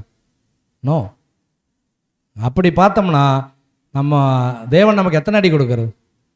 நம்ம எல்லாம் பக்கத்து நம்ம தேவனுங்கிற வார்த்தை சொல்கிற கூட நம்ம எல்லாம் தகுதி இல்லாதவன். ஆனால் நம்மையும் கூப்பிட்டு ஒரு ஹாலில் உட்கார வச்சு ஒரு மணி நேரம் சத்தியம் கேட்க வைக்கிறாருன்னா, எப்பேற்பட்ட ஆச்சரியமான தேவன், எப்பேற்பட்ட அதிசயமான தேவன், எப்பேற்பட்ட இரக்கமுள்ள தேவன், எப்பேற்பட்ட கிருபையுள்ள தேவன், கருணையுள்ள தேவன். ஆனால் நம்ம என்ன சொல்கிறோம், அன்னைக்கு எனக்கு பண்ணார் இல்லைங்களா, பார்த்தீங்களா, அது நடந்துருங்க. எனக்கு ஏதாவது பண்ணாங்கன்னா அவங்களுக்கு கரெக்டாக நடந்துடும். அது மனநிலையே இல்லை, அது அர்ப்பணிப்பின் மனநிலையே இல்லை. எனக்கு விரோதமாக ஒருத்தர் செஞ்சிருக்கிறான், நான் வேலை செய்கிற இடத்துல அவனுக்கு ஒரு கஷ்டம் வருது, நான் போய் முன்னால் நிற்பேன், அவனுடைய துக்கத்தில் போய் நான் முன்னால் நிற்பேன். அதுதான் உண்மையான அர்ப்பணிப்பின் மனப்பாங்க. அதான் சொல்கிறார், யாவருக்கும், அது எங்கே வேணா இருக்கட்டும், வேலை செய்யும் இடத்துல, பணி இடத்துல, குடும்பத்தில், உறவினர்கள், நண்பர்கள், யார் வேணா இருந்துட்டு போடும், யாவருக்கும் உதவி செய்யுங்க உங்களால் முடியும் போது சமயத்திற்கு தக்கதாக. விசேஷமாக யாருக்கு பண்ணுங்கிறாரு? விசேஷமாக. அப்ப விசுவாச குடும்பத்தாருக்கு நம்ம செய்யக்கூடிய நன்மை தேவ பார்வையில் என்னவா இருக்குதாமா? விசேஷமா இருக்காம. புரிஞ்சுதுங்களா? வசனத்தை ரிவர்ஸ்ல படிக்கணும். ரிவர்ஸ்ல படிச்சீங்கன்னா, விசுவாச குடும்பத்தாருக்கு செய்கிற நன்மை தேவனுடைய பார்வையில் விசேஷித்தது. செய்யறோமா? நம்ம ஒரு விசேஷித்த ஸ்லாக்கியம் நம்ம கொடுத்துட்டார், உடன் சகோதர செயலுக்கு ஊழியம் செய்யக்கூடிய ஒரு வாய்ப்பை. ஆனால் நம்ம என்ன நினைக்கிறோம், உலகத்தாருக்கு கூட செஞ்சிருவோம் பேர். ஆனால் அந்த சகோதரன், அந்த சகோதரி அன்னைக்கு என்னை கேட்டாங்க பாருங்க ஒரு கேள்வி, சாகிற வரைக்கும் மறக்க மாட்டேங்க இல்லைங்களா? அப்படியே அது எனக்கு மனசில் தைச்சிருச்சுங்க. அப்படியே அது பெரிய காயத்தை ஏற்படுத்திடுச்சு எனக்கு. சொல்கிறோமா இல்லைங்களா? அதை மறக்கவே இல்லை, வாழ்நாள் முழுவதும் நான் மறக்க மாட்டேங்க. இப்படி தான் நம்முடைய மனநிலைகள் இருக்குது. ஸோ அதை யாரையும் நம்ம குற்றப்படுத்துவதற்கோ அல்லது யாரும் இப்படி சொல்லிட்டாங்க நம்ம சொல்வதற்கோ சொல்ல, ஒரு விழுந்து போன சுபாவத்தில் இப்படியெல்லாம் யோசிக்கிறோன்னு நம்ம சொல்கிறோம். அப்போ அதெல்லாம் நம்ம யோசிக்காமல் நம்ம விசேஷமாக விசுவாச வீட்டாருக்கு இன்னும் சொல்லப்போனால் இதை நம்ம எப்படி கூட புரிஞ்சுக்கலாம்னா, உலகத்தாருக்கும் மற்றவர்களுக்கு கூட நீங்கள் சமயத்திற்கு தக்கதாக ஊழியம் செய்யலாம். ஆனால் விசுவாச வீட்டாருக்கு சமயம் வாய்த்தாலும் வாய்க்காவிட்டாலும் என்ன பண்ணணும், நம்ம செஞ்சே ஆகணும். அது நம்மேல் விழுந்த கடமை. எப்படி ஊழியத்தை நம்ம போய் சத்தியத்தை பிரசங்கிப்பது நம்மேல் விழுந்த கடமையாக இருக்குதோ, அதே போல் உடன் சகோதர சகோதரிக்கு ஊழியம் செய்வது நம்மேல் விழுந்த கடமை. அந்த டியூட்டிலேருந்து யாருமே ரிலாக்ஸ் ஆக முடியாது. எனக்கெல்லாம் இது தெரியாது பாரு, நான் செய்ய முடியாது, சபையை கூட்டுறதெல்லாம் என் வேலை கிடையாது, சபையை பெருக்கிறது என் வேலை கிடையாது, சபையினுடைய பொருள்களை பாதுகாப்பது என் வேலை கிடையாது, எல்லாம் எதுவுமே நம்ம சொல்ல முடியாது. சின்ன சின்ன வேலைகள், அதான் அந்த பாயிண்ட் புரிஞ்சுக்குங்க. சின்ன சின்ன வேலைகள், சின்ன சின்ன அனுபவங்கள், சின்ன சின்ன உதவிகள், சிறிய சிறிய செயல்கள் உங்களை தேவன் முன்பாக பெரியவர்களாக காட்டும்ங்கிறார். சிறிய விஷயத்தில் உண்மையுள்ளவர்களாக இருக்கும். அதுதான் தேவன் நம்மிடத்தில் எதிர்பார்க்கிற விஷயம். கடைசியாக இன்னொரு 10 மினிட்ஸில் இந்த பாடம் முடிக்கலாம். நீங்கள் அனுமதி கொடுத்தீங்கன்னா 10 மினிட்ஸ் கண்டினியூ பண்ணலாம், அல்லது பாடம் முடிச்சு, ஏன்னா நேரங்கள் கடந்து போகுது. சகோதர சகோதரருடைய அனுமதியின் பேரில் நம்ம கேட்குறோம். இன்னொரு 10 மினிட்ஸ் போகலாமா, இல்லை க்ளோஸ் பண்ணலாங்களா? முழு மனதாக சொல்கிறீங்களா? சரி, ஓகே, 10 மினிட்ஸில் நம்ம முடிச்சிடலாம். ஏன்னா பாடம் கொஞ்சம் பெரிய பாடம். இது ஆக்சுவலாக 2 பாகங்களாக நம்ம எடுத்தோம் பல ஊர்களில். பட் இங்கே 2 பாகங்களாக எடுக்க நேரம் இல்லாதனால நம்ம ஒரு பாகமாகவே கொண்டு போகிறோம். ஸோ அப்படியாக நம்ம பார்க்கும்போது 2 கொரிந்தியர் 12ஆம் அதிகாரம் 15ஆம் வசனம் வாசிங்க. 2 கொரிந்தியர் 12:15. ஆதலால் நான் உங்களில் எவ்வளவு அதிகமாய் அன்பு கூறுகிறேனோ அவ்வளவு குறைவாய் உங்களால் அன்பு கூறப்பட்டிருந்தாலும் மிகவும் சந்தோஷமாய் நான் உங்கள் ஆத்துமாக்களுக்காக செலவு பண்ணப்படவும் விரும்புகிறேன். யாருடைய மனநிலை இது? அப்போஸ்தலன் பவுலினுடைய மனநிலை. கொரிந்து சபைக்கு எழுதுகிறார். அநேக சபைகளுக்கு போயிருக்கிறார், அநேக சபைகளை ஸ்தாபித்திருக்கிறார். கொரிந்து சபை, கலாத்து சபை, தெசலோனிக்கே சபை, இன்னும் அநேக சபைகளுக்கு போயிருக்கிறார் இல்லைங்களா? ஆனால் எல்லா சபைகளிலும் நான் உங்களில் எவ்வளவு அதிகமாய் அன்பு கூறுகிறேனோ. எல்லா சபை ஜனங்களையும் அவர் என்ன பண்ணிட்டாருங்களாமா? அதிகமாக அன்பு கூறுறார், எல்லாத்தையும் ரொம்ப நேசிக்கிறார் அப்போஸ்தலன் பவுல். ஆனால் அந்த எல்லா ஜனங்களும் அவருக்கு என்ன திருப்பி கொடுத்துருக்காங்க? அவ்வளவு குறைவாய் உங்களால் அன்பு. நான் எவ்வளவு அதிகமாக உங்கள் மேலே அன்பு வச்சனோ அவ்வளவு குறைவாக நீங்கள் என் மேலே அன்பு வச்சிருக்கிறீங்க. அதையும் அவர் அதாவது அதை குற்றப்படுத்தி அவர் எழுதலை, அதை புரிஞ்சுக்குங்கன்னு சொல்கிறார். நான் உங்களை எந்த அளவுக்கு உங்கள் மேலே அன்பு வச்சிருக்கிறேன்னு உங்களுக்கு தெரியும், ஆனால் நீங்கள் என் மேலே திருப்பி காண்பிக்கிற அன்பு ரொம்ப சொற்பமாக இருக்கு. அவ்வளவு குறைவாக என் மேலே அன்பு செலுத்துறீங்க. ஆனால் அப்படி செலுத்தினாலும் கூட நான் மிகவும் சந்தோஷமாய் உங்கள் ஆத்துமாக்களுக்காக செலவு பண்ணவும் செலவு பண்ணப்படவும் விரும்புகிறேன். இன்னும் நான் பண்ணப்படணும், இன்னும் என்னுடைய ஆத்மாவை என்ன பண்ணணும், உங்களுக்காக செலவு பண்ணணும் என்று விரும்புகிறேன். இதுதான் ஒரு உண்மை ஊழியருடைய மனப்பாங்கு. இப்படிப்பட்ட மனப்பாங்கு யாருக்கிட்ட இருக்குதோ அவர்கள் தான் சபையில் ஊழியக்காரர்களாக தெரிவு செய்யப்பட வேண்டும். அவர்கள் தான் நாமினேட் பண்ணப்பட வேண்டும், அவர்கள் தான் எலெக்ட் பண்ணப்பட வேண்டும். இதுதான் சபை புரிந்து கொள்ள வேண்டிய விஷயம். யார் இடத்துல இந்த மாதிரி சிந்தை இருக்குதோ அந்த சிந்தையுடையவர்களை நம்முடைய சபையின் மூப்பர்களாக உதவிக்காரர்களாக நாம் தெரிவு செய்ய வேண்டும். அவங்க என் மேலே அன்பு கூறாமல் இருக்கலாம், ஆனால் நான் அன்பு கூர்ந்துட்டே தான் இருப்பேன். அவங்க என் மேலே விரோதம் பாராட்டலாம், ஆனால் நான் அவர்களை விரோதிக்கவே மாட்டேன். அவர்கள் என் மேலே கசப்புணர்வோடு இருக்கலாம், நான் அவர்களை கசப்புணர்வோடு பார்க்கவே மாட்டேன். அவர்கள் என் மேலே வெறுப்பு காண்பிக்கலாம், நான் அவர்களை வெறுக்கவே மாட்டேன். அவர்கள் என் மேலே அன்பு செலுத்தாமல் இருக்கலாம், நான் அவர்களிடத்தில் இருமடங்கு அன்பு செலுத்திக்கிட்டே இருப்பேன். எஸ், இதெல்லாம் நம்ம ப்ராக்டிஸ் பண்ணணுங்க. இதெல்லாம் வெறும் வார்த்தைகளோ அல்லது இதை படிச்சுட்டு போகிற விஷயங்களோ கிடையாது. இதெல்லாம் ஒவ்வொரு நாள் வாழ்க்கையில் நம்ம பிரயோஜனப்படுத்த வேண்டிய வார்த்தைகள், அப்பியாசப்படுத்த வேண்டிய விஷயங்கள். டே டு டே லைஃப்பில் ப்ராக்டிஸ் பண்ணணும். நம்ம ஏற்கனவே ஒரு உதாரணம் சொல்லியிருக்கிறோம். இன்னைக்கு காலையில் யாரெல்லாம் ப்ரஷ் பண்ணாமல் வந்தீங்க? Raise your hands. School teacher மாதிரி கேட்குறேன், ரைஸ் யுவர் ஹேண்ட்ஸ். யாரெல்லாம் ப்ரஷ் பண்ணாமல் வந்தீங்க? உண்மையான மனப்பாங்கோட சொல்லணும். இப்போ தான் படிச்சுட்டு இருக்கிறோம். எல்லாருமே ப்ரஷ் பண்ணீங்களா? யார் சொல்லி ப்ரஷ் பண்ணீங்க? சிஸ்டர் பிரதர் சொன்னாருங்களா ப்ரஷ் பண்ணிடு அப்படின்னு? சொல்ல எப்படி ப்ரஷ் பண்ணீங்க? எப்படி ப்ரஷ் பண்ணீங்க? பிரதர் ஜெயக்குமார் பிரதரும் சொல்ல, பாப்பா சொன்னாங்களா? பாப்பாவும் சொல்லியிருக்கிற வாய்ப்பு இல்லை. எப்படி ப்ரஷ் பண்ணீங்க? Daily routine practice. அப்போது 21 நாட்களுக்கு ஒரு பழக்கத்தை நம்ம பண்ணோம்னா அது நம்முடைய வழக்கமாக மாறிடுங்கிறாங்க. அதுக்கு பேர் தான் பழக்க வழக்கம். கரெக்டுங்களா? பழக்க வழக்கம் சொன்னது அதனால தான். 21 நாட்கள் ஒரு விஷயம். ஒருவேளை 21 நாள் சில பேருக்கு பொருந்தாது, ஏன்னா அவங்க ரொம்ப கடினமான ஆட்களாக இருப்பாங்க, என்னை மாதிரி. அதை மாற்றுறது கொஞ்சம் கஷ்டம். அதனால் அவங்களுக்கெல்லாம் 45 நாட்கள் தேவைப்படும் சைக்காலஜிக்கலாக. அப்போது 21 நாட்கள் அல்லது 45 நாட்கள் ஒரு விஷயத்தை தொடர்ந்து பண்ணிட்டீங்கன்னா 22வது நாளும் 46வது நாளும் அதை செய்யாமல் உங்களால் என்ன பண்ண முடியாது, இருக்க முடியாது. ஆட்டோமேட்டிக்காக பிரெயின் சொல்லும் டைம் ஆயிடுச்சு ப்ரஷ் பண்ணு அப்படின்னு. அதுதான் ப்ராக்டிஸ். அதான் உலகத்தான் பழமொழி வச்சிருக்கிறான், practice makes man perfect. Practice makes man perfect. ஒரு பழக்கம் ஒரு மனிதனை என்ன பண்ணுதாமா, முழுமையானவனாக்குகிறது. ஆமாம் பதற 21 நாள் அவர் திட்டிகிட்டே தான் இருந்தேன். இப்போ 22வது நாளும் நல்லா திட்டுறதுக்கு மனசு வருது. அது வேணால் நம்ம ப்ராக்டிஸ் பண்ணியிருக்கிறோம். அந்த ப்ராக்டிஸை பற்றி இங்கே சொல்ல, நன்மையான விஷயங்களை ப்ராக்டிஸ் பண்ணுறது. அதனால தான் என்ன சொல்கிறாரா, நன்மை செய்து பாட அனுபவிக்க வேண்டும். தீமை செய்து யார் வேணால் பாட அனுபவிக்கலாம். ஏன்னா இன்றைக்கி உலகம் ஃபுல்லாக என்ன செஞ்சு தான் பாட அனுபவிக்குது? தீமை வை காட் பர்மிட்ஸ் ஈவில் படிக்கிறோம், நிறைய விஷயங்கள் படிக்கிறோம். இப்போ தீமை செய்து உலகம் பாட அனுபவிக்கும், அது நமக்கு அதல்ல. நன்மை செய்து பாட அனுபவிக்க வேண்டும். அப்போ நன்மை செய்து பாட அனுபவிப்போம்னா நம்ம என்ன பண்ணோம்னா ப்ராக்டிஸ் பண்ணணும். வேதம் வாசிக்கிறதுக்கு இப்போ காலையில் டைம் இல்லைன்னு சொல்கிறீங்களா? எந்திரிச்சு 1/4 மணி நேரம் முன்னால் எந்திரிங்க. 6 மணிக்கு எந்திரிக்கிறீங்களா? 5:45 எந்திரிங்க. அந்த 1/4 மணி நேரத்தில் வேதம் வாசிங்க. Practice practice practice. Practice makes man perfect. உலகத்தானே பழமொழி சொல்கிறோம். இப்போ நம்ம கண்டிப்பாக செஞ்சாகணும். பழக்க வழக்கம், இந்த பழக்கம் கொண்டு வரணும். ப்ராக்டிஸ் பண்ணி பாருங்கள். ப்ராக்டிஸ் பண்ணிங்கன்னா நிச்சயமாக முடியாது ஒன்றும் இல்லை. வாக்கிங் போகிறதுக்கு ப்ராக்டிஸ் பண்ணுறோம் இல்லைங்களா? எப்போ தீர்மானம் எடுப்போம்னா நியூ இயர் அன்னைக்கு தீர்மானம் எடுப்போம். இந்த வருஷம் நான் என்ன பண்ணியே ஆகணும், உடம்பை குறைச்சே ஆகணும். நடக்கிறேன் பாருங்கள் டெய்லி 1 கிலோமீட்ரு. அடுத்த வருஷம் நீங்கள் என்னை பார்த்தீங்கன்னா நான் இப்படி இருப்பேன் அப்படின்ட்டு உறுதிமொழியெல்லாம் எடுத்துருவோம். எடுத்துகிட்டு 1ஆம் தேதி காலையில் ஷூவெல்லாம் மாட்டிட்டு ஜாக்கெல்லாம் போட்டுக்கிட்டு ஓடுவோம். அப்படியே ஓடிட்டு 2ஆம் தேதி கொஞ்சம் நேரம் ஓடிட்டு வருவோம். 3ஆம் தேதி ஓடுவோம். 4ஆம் தேதி ஓடுவோம். 5ஆம் தேதி முட்டி லேசாக வலிக்கும். அப்போ என்ன சொல்லுவோம், இன்றைக்கி ஒரு நாள் என்ன பண்ணலாம், லீவ் விட்டுறலாம். இன்றைக்கி ஒரு நாள் போகாமல் நாளைக்கு போயிட்டோம்னா கொஞ்சம் வலி குறைஞ்சிரும், நாளைக்கு ஓடிடலாம்.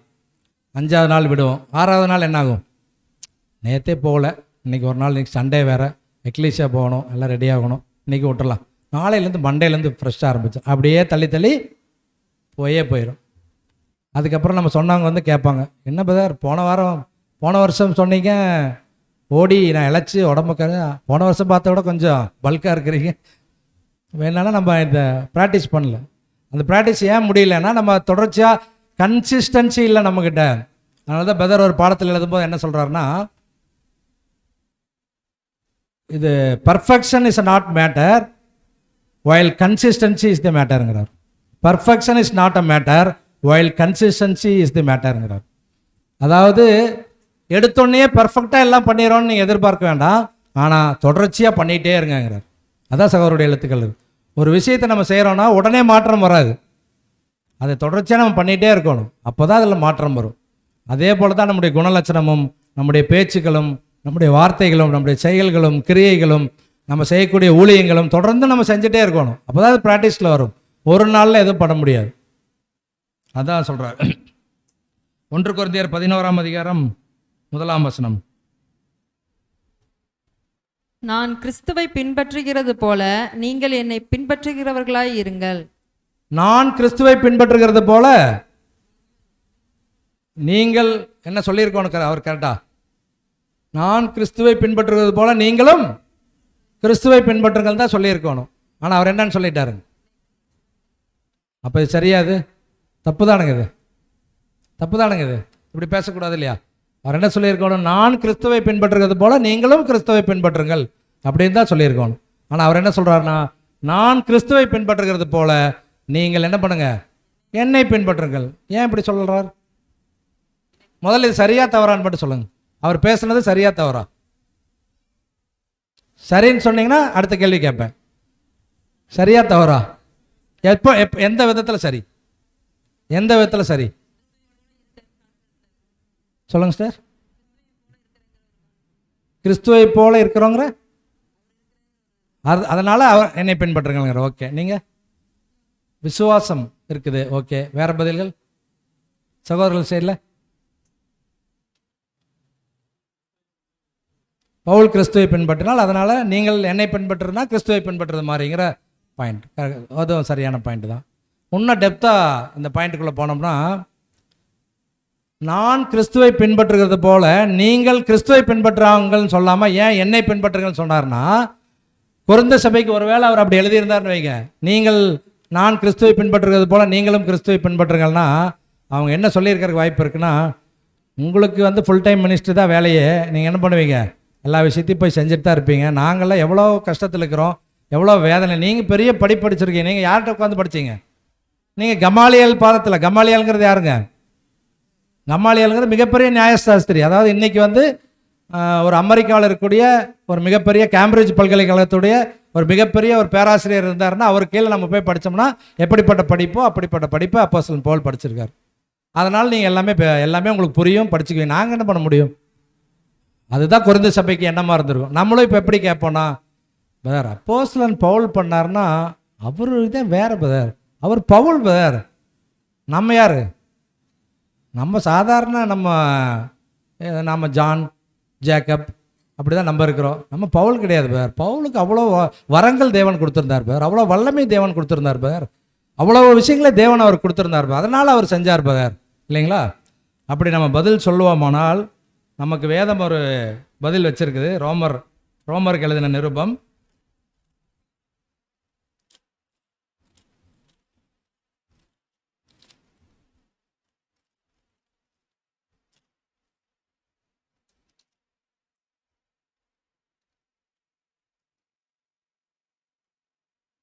ரோமருக்கு எழுதின நிருபம் 7ஆம் அதிகாரம் 18, 19, 17 வாசிங்க சிஸ்டர். ஆதலால் நான் அல்ல, எனக்குள் வாசமாய் இருக்கிற பாவமே அப்படி செய்கிறது. எப்படி செய்கிறது? நம்ம என்ன செய்யணும்னு நினைக்கிறோமோ அதை செய்யாமல் தேவன் விரும்பாததை செய்ய வைக்கிது இல்லைங்களா? நம்முடைய சரீரமும் நம்முடைய சிந்தையும்.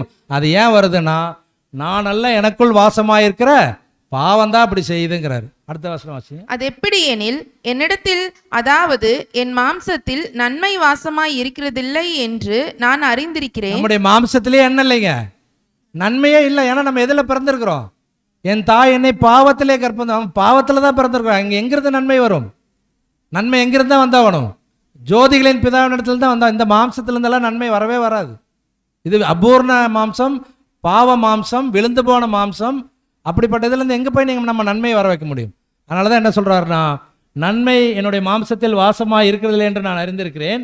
நன்மை செய்ய வேண்டும் என்கிற விருப்பம் என்னிடத்தில் இருக்கிறது, நன்மை செய்வதோ என்னிடத்தில் இல்லை. இதுக்கு யாராவது விளக்கம் சொல்லுங்க.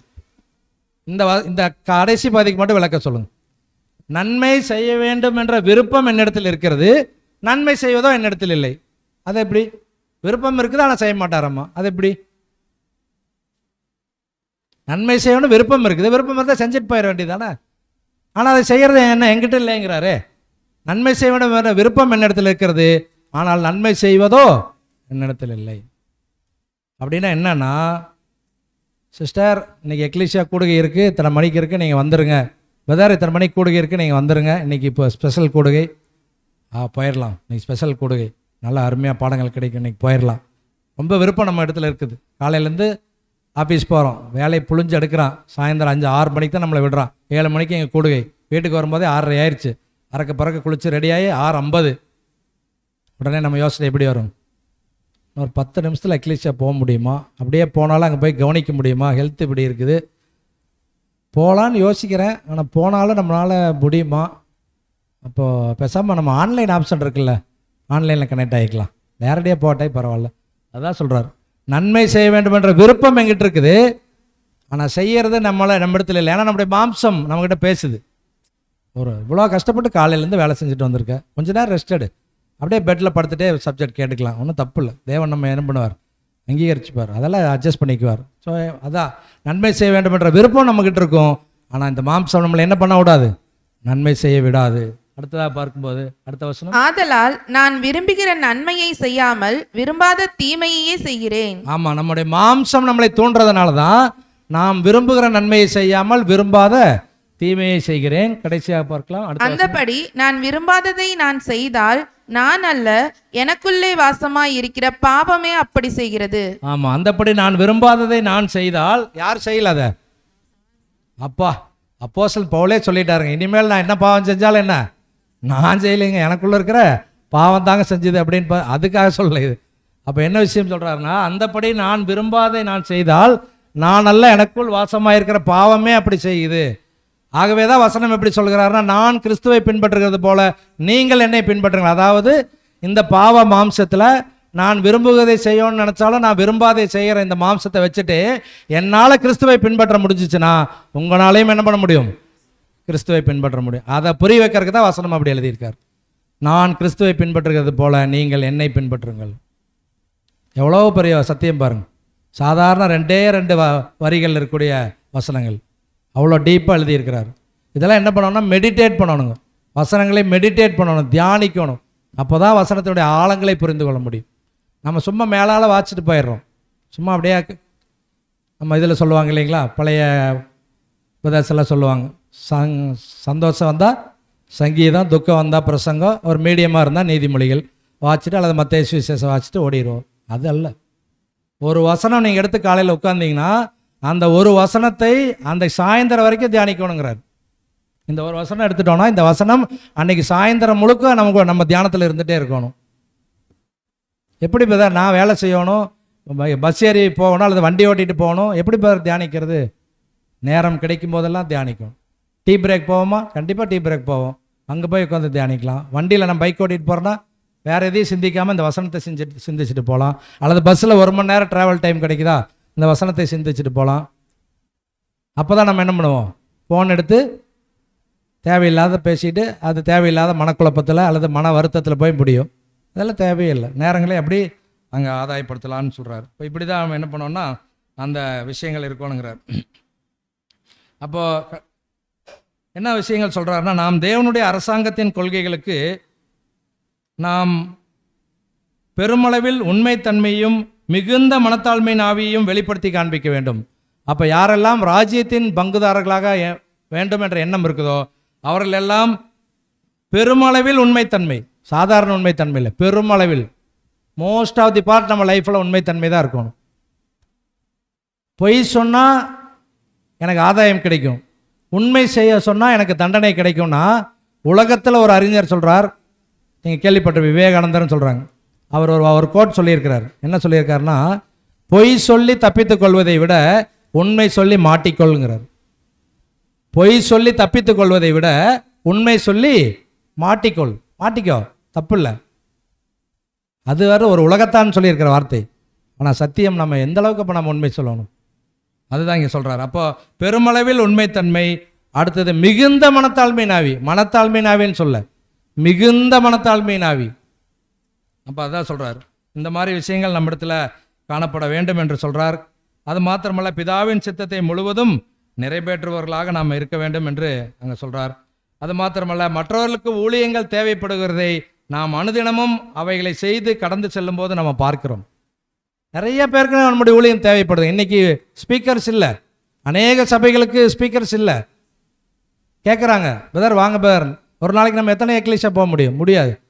அப்போ எத்தனையோ வாலிப பிள்ளைகள், வாலிப சகோதரர்கள் இருக்கிறாங்க, நடுத்தர வயதில் இருக்கிறவங்க இருக்கிறாங்க, படிக்கலாம், தியானிக்கலாம், ப்ராக்டிஸ் பண்ணி சப்ஜெக்ட் பேச முன் வரலாம், நிறைய இடங்களுக்கு போய் சத்தியங்கள் சொல்லலாம். அதுதான் ஊழியங்கள், அதான் சொல்கிறார்.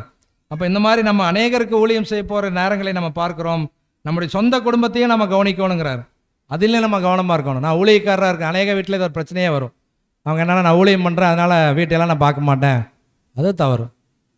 அதனால தான் என்ன சொல்கிறாருன்னா, சேரிட்டி பிகின்ஸ் அட் ஹோம்ங்கிறார். சகோதரருடைய வாழ்த்தை எப்படின்னா, சேரிட்டி பிகின்ஸ் அட் ஹோம். நம்முடைய அன்பு இணக்கம் எங்கே முதல்ல தொடங்குதாமா? வீட்டில் தொடங்குது. எங்கே பதில் அன்பு இருக்குது வீட்டில் அப்படின்னு சொன்னோம்னா, அப்போ நம்ம ஒன்றும் அன்பு இணக்கத்துக்குள்ளேயே வரல. அன்பு இணக்கம், சேரிட்டி பிகின்ஸ் அட் ஹோம், அது ரொம்ப முக்கியமான வார்த்தைகள். அதே போல் நமக்கு கிடைத்திருக்கிற பணம் என்கிற தாளந்து, அந்த தாளந்தை நன்மை செய்வதற்காக பயன்படுத்த வேண்டும்ங்கிறார். அதாவது நாம் மில்லியன் கணக்கில் டாலர்களை வைத்திருந்தால் கூட அதை செலவிடுவதில் தெளிந்த புத்தியின் ஆவி நம்மை ஆள வேண்டும். சகோதரர் அவருடைய எக்ஸ்பீரியன்ஸை எழுதுகிறார். அவருக்கு மில்லியன் கணக்கான டாலர்கள் இருந்துச்சு, ஆனால் அது எப்படி செலவு பண்ணணும்னு தெளிந்த புத்தி அவருக்கு இருந்துச்சு. அவர் நினச்சிருந்தாருன்னா அவங்க அப்பாவுடைய டெக்ஸ்டைல் மிஷினரிஸை வாங்கி போட்டு உலகம் முழுவதும் இன்றைக்கும் பெரிய பெரிய நிறுவனங்கள், எல்என்டி, அதுக்கப்புறம் என்னென்னமோ நிறுவனம் பேர் சொல்கிறான், அந்த மாதிரி அவர் நிறுவனத்தை பெருசாக கொண்டு வந்திருக்கலாம். ஆனால் அந்த மில்லியன் கணக்கான டாலர்களை அவர் சத்தியத்தை அறிவிப்பதற்காக செலவிடுகிறார், அச்சடிக்கிறார், எல்லா புத்தகத்தையும் இலவசமாக கொடுக்குறார். Food for thinking Christians, photo drama of creations, அதுக்கப்புறம் எல்லாம் அவர் எழுதின 6 வால்யூம்ஸு, ரீப்ரிண்ட்ஸ், ஆர்டிகல்ஸ் எல்லாத்தையும் இலவசமாக விநியோகம் பண்ணுறார். அதுக்காகவே வாட்ச் டவர் சொசைட்டியை உருவாக்குறார். இப்போ இதெல்லாம் பாருங்கள், இதெல்லாம் நமக்கு முன்னால் கண் முன்னால் வாழ்ந்த சாட்சிகள். 1900களிலும் 1800களிலும் நம்முடைய கண் முன்னால் வாழ்ந்த சாட்சிகள். அப்போ ஏன் நம்மளால் செய்ய முடியாதா? அதான் சொல்கிறார், உங்களிடத்தில் இருக்கிற பணத்தை நீங்கள் தெளிந்த புத்தியின் ஆவி வச்சு செலவு பண்ணணுங்கிறாரு. அது மாத்திரமல்ல, வீணானவற்றில் சோம்பலானவற்றில் சும்மா இருப்பதில் எவரையேனும் உற்சாகப்படுத்துவதற்கு பணம் கொடுப்பது தவறான விஷயங்கிறார். ஒருத்தர் வேலைக்கே போகாமல், பிரதர் ரொம்ப இல்லை பிரதர், ஏதாவது கொடுங்க பிரதர், சப்போர்ட் பண்ணுங்கன்னா, நோ, அவங்கள என்கரேஜ் பண்ணாதீங்கிறார். ஒருவன் வேலை செய்யாமல் மனதில்லாமல் இருந்தால் அவன் சாப்பிடவும் கூடாது என்று அப்போஸ்தலன் பவுலுடைய கட்டளை இருக்குது. வேலை செஞ்சு சாப்பிடுங்கிறார், உங்களுடைய கையின் பிரயாசத்தில் சாப்பிடுங்கிறார். ஒருவன் வேலை செய்ய மனதில்லாத இருந்தால் அவன் ஃபுட்டை எடுத்துக்கூடாதுங்கிறார். ரொம்ப ரொம்ப ஹார்டாக பேசுகிறார். அப்போ இங்கே என்ன சொல்கிறாருன்னா, ஒருத்தர் சும்மா இருந்துட்டு, சோம்பலாக இருந்துட்டு, அசதியாக இருந்துட்டு பணம் கேட்குறாங்கன்னா அவங்கள என்கரேஜே பண்ணாதீங்கிறார். கஷ்டப்படுறவங்களுக்கு என்கரேஜ் பண்ணுறது வேறு, ஆனால் சோம்பலாக சும்மா இருந்துட்டு வேலைக்கு போகாமல் இருந்துட்டு ஹெல்ப் பண்ணுங்கன்னு கேட்டாங்கன்னா அதை என்கரேஜே பண்ணாதீங்கிறார். ரொம்ப ஆணித்தரமாக அதை பேசுகிறார். ஏன்னா வசனம் அப்படி தான் இருக்குது, உன் நெற்றி வேர்வை நிலத்தில் சிந்தி நீ பாடுபடுங்கிறார். அதுதான் ஆதாமுக்கு சொன்ன வார்த்தை. அது இன்னைக்கு வரைக்கும் நமக்கும் பொருந்தக்கூடிய வார்த்தைகள் தான் என்று நம்ம பார்க்கிறோம். அப்போ நாம் ஊழியத்தை நம்ம பார்த்தோம்னா, நமக்கு எங்கெல்லாம் கேட்கிற காதுகளும், எங்கெல்லாம் உணர்ந்து கொள்ளும் கண்களும், எங்கெல்லாம் செவி திறந்திருக்குதோ அங்கெல்லாம் சத்தியத்தை நாம் பிரசங்கிக்க வேண்டும்ங்கிறார். நாம் சத்தியத்திற்கு நல்ல நிருபங்களாக இருக்க வேண்டும்ங்கிறார். இதெல்லாம் ஊழியக்காரர்களுக்கான தகுதிகள். இதையெல்லாம் சபை கவனிக்கணும். இப்படிப்பட்ட தகுதிகளை உடையவர்கள் யார் சபையில் என்பதை அங்கே கவனித்து பார்க்க வேண்டும். அப்போ ரொம்ப முக்கியமாக சத்தியத்துக்காக நம்ம செலவிடக்கூடிய விஷயம், பணத்தை தெளிந்த புத்தியின் ஆவியோர் செலவிட வேண்டிய விஷயம், இதெல்லாம் கவனித்து பார்க்கணும். அது மாத்திரமல்ல, நம் அன்றாட நிகழ்வுகளை சிக்கனத்துடன் செய்ய நாம் வழிநடத்தப்படுகிறோங்கிறார். ஒவ்வொரு நாளின் செலவுகளையும் நம்ம சிக்கனமாக பண்ணணும். இன்றைக்கி என்கிட்ட 500 ரூபா இருக்கா, இந்த 500 ரூபாவில் நான் ஊழியத்துக்காக என்ன செய்ய முடியும், அதை செஞ்சுட்டு மிச்சம் இருக்கிற பணத்தில் நான் இந்த நாளினுடைய வாழ்க்கையை ஓட்டுவேன். அதுதான் நம்முடைய எண்ணமாக இருக்கணுமே ஒழிய, நான் என் வீட்டுக்கு வேண்டியது, என் குடும்பத்துக்கு வேண்டியது, எனக்கு வேண்டியது, என்னுடைய எல்லா நன்மைக்கான விஷயங்களெல்லாம் செஞ்சு முடிச்சுட்டு மிச்சம் இருக்கிற காசு இருந்தால் நான் கொடுக்குறேன், அல்லது இல்லைன்னா என்னால் செய்ய முடியாதுன்னு நினச்சோம்னா அது ஊழியத்தின் ஆவி அல்ல. அப்போ என்ன சொல்கிறாங்கன்னா, நம்ம அன்றாட நிகழ்வுகளை சிக்கனத்துடன் செய்ய வழிநடத்தப்படுகிறோம். இன்றைக்கு என்னுடைய வீட்டில் ஒரு ரொட்டி மாத்திரம்தான் இருக்குன்னா, அந்த ரொட்டியை உப்பை தொட்டு நான் சாப்பிடுவேன்கிறார். நான் இல்லை, என்னை நினச்சிக்காது, நான் ஒரு ரொட்டி சாப்பிட்டதே இல்லைன்னா உப்பு தொட்டு சாப்பிட்டதே இல்லை. பட் சகோதரர் எழுதுறார், என் வீட்டில் இன்றைக்கு ஒரு ரொட்டி மாத்திரம்தான் இருக்குன்னா அந்த ரொட்டிக்கு உப்பை தொட்டு சாப்பிடுவேன். பக்கத்து வீட்டுக்காரரிடம் போய் அது என்ன, அதுக்கு தொட்டு சாப்பிட என்ன வைப்பாங்களேங்க, இல்லை சார் ஜாம், அது பேர் வரல, அதை கேட்க மாட்டேங்கிறாரு. அவர் கேட்டால் கொடுக்கும்போது பக்கத்து வீட்டுக்காரர் கொடுக்காம இருக்க போகிறதில்ல. ஒரு ஜாம் கொஞ்சம் இருந்தால் கொடுங்கன்னா கண்டிப்பாக கொடுக்க போகிறாங்க. ஆனால் சகோதரர் என்ன எழுதுறாருன்னா, நான் அடுத்த வீட்டில் போய் ஜாம் வாங்கி நான் சாப்பிட்றத விட என் வீட்டில் உப்பு தான் இருக்குண்ணா, நான் உப்பை தொட்டு சாப்பிடுவேங்கிறார். சொன்னது யார்? $1 மில்லியன் சொத்து வச்சிருக்கிற ஒரு நபர். $1 மில்லியன் சொத்து வச்சிருக்கிற ஒரு நபர் பேசின வார்த்தை. நமக்கு டாலரே இல்லை பதர், ஏதோ சில்வர் டாலர் மட்டும் கொஞ்சம் மிஞ்சி இருக்குது. இப்போ நம்ம டாலரே இல்லாமல் இருக்கிறோம். ஆனால் நம்ம எப்படி நினைக்கிறோன்னா, கறி இருந்தால் தான் சாப்பிடுவோம், கூட்டு இருந்தால் தான் சாப்பிடுவோம், பொரியல் இருந்தால் தான் சாப்பிடுவோம், இந்த காய் பிடிக்காது. பிள்ளைகள் அப்படி சொல்கிறத பெற்றோர் பெருமையாக சொல்கிறாங்க, என் பிள்ளை காயே சாப்பிடாத பேர், கீரைனா என் பிள்ளைக்கு பிடிக்கவே பிடிக்காது. அது பெற்றோர்களை என்கரேஜ் பண்ணுறாங்க. இதெல்லாம் இது கவனத்தில் கொள்ள வேண்டிய விஷயங்கள் இருக்குது. அப்போ அன்றாட நிகழ்வுகளுக்கு நம்ம என்ன பண்ணோம்னா சிக்கனத்துடன். அப்போ சபைகளில் யார் இப்படி தங்களுடைய சொந்த குடும்பத்தை சரியாய் பாதுகாக்கிறாங்க, தங்களுடைய சொந்த குடும்பத்தை சிக்கனமாய் நடத்துகிறாங்க, கவனித்து பார்க்கணும். அத்தியாவசிய செலவு வேற, ஆடம்பர செலவு வேறு. இன்றைக்கி ஒரு ஊழியத்துக்கு போகிறக்காக நம்ம ஒரு வாகனத்தை எடுத்துகிட்டு போகிறோமா, அது அத்தியாவசிய செலவு. ஆனால் நான் ஒருத்தர் மாத்திரம் போகிறேன், என்னால் முடியும் பஸ்ஸில் போகிறதுக்கு, ஆனால் நான் என்ன பண்ணுறேன், காரை எடுத்துகிட்டு பெட்ரோல் ஒரு 1000 ரூபாய்க்கு போட்டு போகிறேன், ஆடம்பர செலவு. இந்த வித்தியாசம் நம்ம தெரிஞ்சுக்கணும். குழந்தைகள் ஒரு இது கேட்குறாங்க, பொருள் கேட்குறாங்க, அது வீட்டுக்கு அந்த குழந்தைக்கு தேவையா, அந்த வயசுக்கு தேவையா? நீங்கள் பேப்பரில் பார்த்துருப்பீங்க, ஒரு கோடீஸ்வர தொழிலதிபர் அவருடைய 3 வயது பிள்ளையினுடைய பிறந்த நாளுக்கு ஃபெராரி கார் பரிசு கொடுத்துருக்கிறார். ஃபெராரி காருடைய விலை 3,50,00,000. எத்தனை வயசு குழந்தைக்கு? 3 வயசு குழந்தை. அந்த குழந்தை அந்த காரை ஓட்டுமா, அல்லது உட்கார்த்தா தெரியுமா அந்த காரில்? பெருமை, வீண் பெருமை, ஆடம்பரம். குழந்தைகளுக்கு நம்ம சொல்லி கொடுத்து புரிய வைக்கணும், நம்ம வீட்டில் இதுதான் நிலைமை, இந்த சாப்பாடு தான் இருக்குது, இதை நீ சாப்பிடு, இதை சாப்பிட்டு பழகு, இந்த சூழ்நிலை தான் நம்முடைய சூழ்நிலை, இதுக்கு அடாப்ட் ஆகுன்னு சொல்லி பழக்க வேண்டும். அப்போஸ்தலன் பவுல் சொல்லி கொடுத்துருக்காரு பார்த்தீங்களா, நான் எந்த நிலையில் இருந்தாலும் மனரம்யமாக இருக்க கற்றுக்கொண்டேன். சாப்பாடு கறி சாப்பிடுப்பா, ஞாயிற்றுக்கிழமை பார்த்தீங்கன்னா எல்லோரும் உற்சாகமாக இருப்போம், எல்லோரும் நல்லா சாப்பிட்டு, ஞாயிற்றுக்கிழமைனால எல்லாம் பிரிஸ்காக இருப்பாங்க. திங்கக்கிழமை காலையில் வேலைக்கு போகும்போது எப்படி இருப்போம், எல்லோரும் போனோம்னா இன்றைக்கி வேலை, நேற்றாவது கறி சாப்பிட்டோம், இன்றைக்கி மத்தியானம் கேன்டீனில் ரசஞ்சோறு தான் ஊற்றுவான், அதை சாப்பிட்டுட்டு வேலை செய்யணும். சரி, அப்படியே என்ன ஆயிடுவோம்னா டவுன் ஆயிடுவோம். இன்னும் எந்த நிலைமையில் இருந்தாலும் மனரம்யமாக இருக்க கற்றுக்கொள்ளுங்கள், அது ரொம்ப முக்கியமான பாயிண்ட். அடுத்ததாக பாருங்கள், அது மாத்திரம் இல்லை, நம்முடைய குடும்பம் அவர்கள் பங்கை செய்வதற்கு தவறினால், தங்கள் வாழ்வாதாரத்திற்காக சம்பாதிக்க போதுமான வயதும் திறமையும் இருந்தும், சின்ன குழந்தைகளை பற்றி பேசல, வயதும் திறமையும் இருந்தும் எவ்வித முயற்சிகளையும் எடுக்காமல் இருந்தால் நாம் அவர்களுக்காக ஒன்றும் செய்ய வேண்டாம்ங்கிறார். அண்ணன் தம்பி 2 பேர் இருக்கிறாங்கன்னு வச்சுங்க, அண்ணன் படித்து நல்லா வேலை வந்துட்டார், வேலைக்கு வந்துட்டார், தம்பி நல்லா வேலைக்கு வர வயசில் இருக்கிறார். ஆனால் அண்ணன் சம்பாதிக்கிறார்ல, நம்ம வீட்டில் அண்ணன் சம்பாதிக்கிறார், பணம் வருது, நான் ஜாலியாக வீட்டிலேருந்து சாப்பிட்றேன் அப்படின்னு சொன்னால் அவங்களுக்கு சாப்பாடு போடாதீங்கிறார். ஸ்ட்ராங்காக தான் சொல்கிறார், சாப்பாடு போடாதீங்கிறார், போய் வேலை செய்ய சொல்லுங்கள்.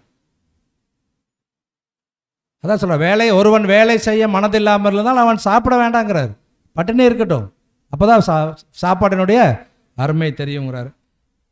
அடுத்தது உக்கரானக்காரராக நம்முடைய பொறுப்பு எப்படி இருக்கும்னா, நம்முடைய விசேஷித்த ஊழியம் பிதாவின் பணியாகிய சத்தியத்தை பகிர்ந்தளிப்பதில் இருக்க வேண்டும்ங்கிறார்.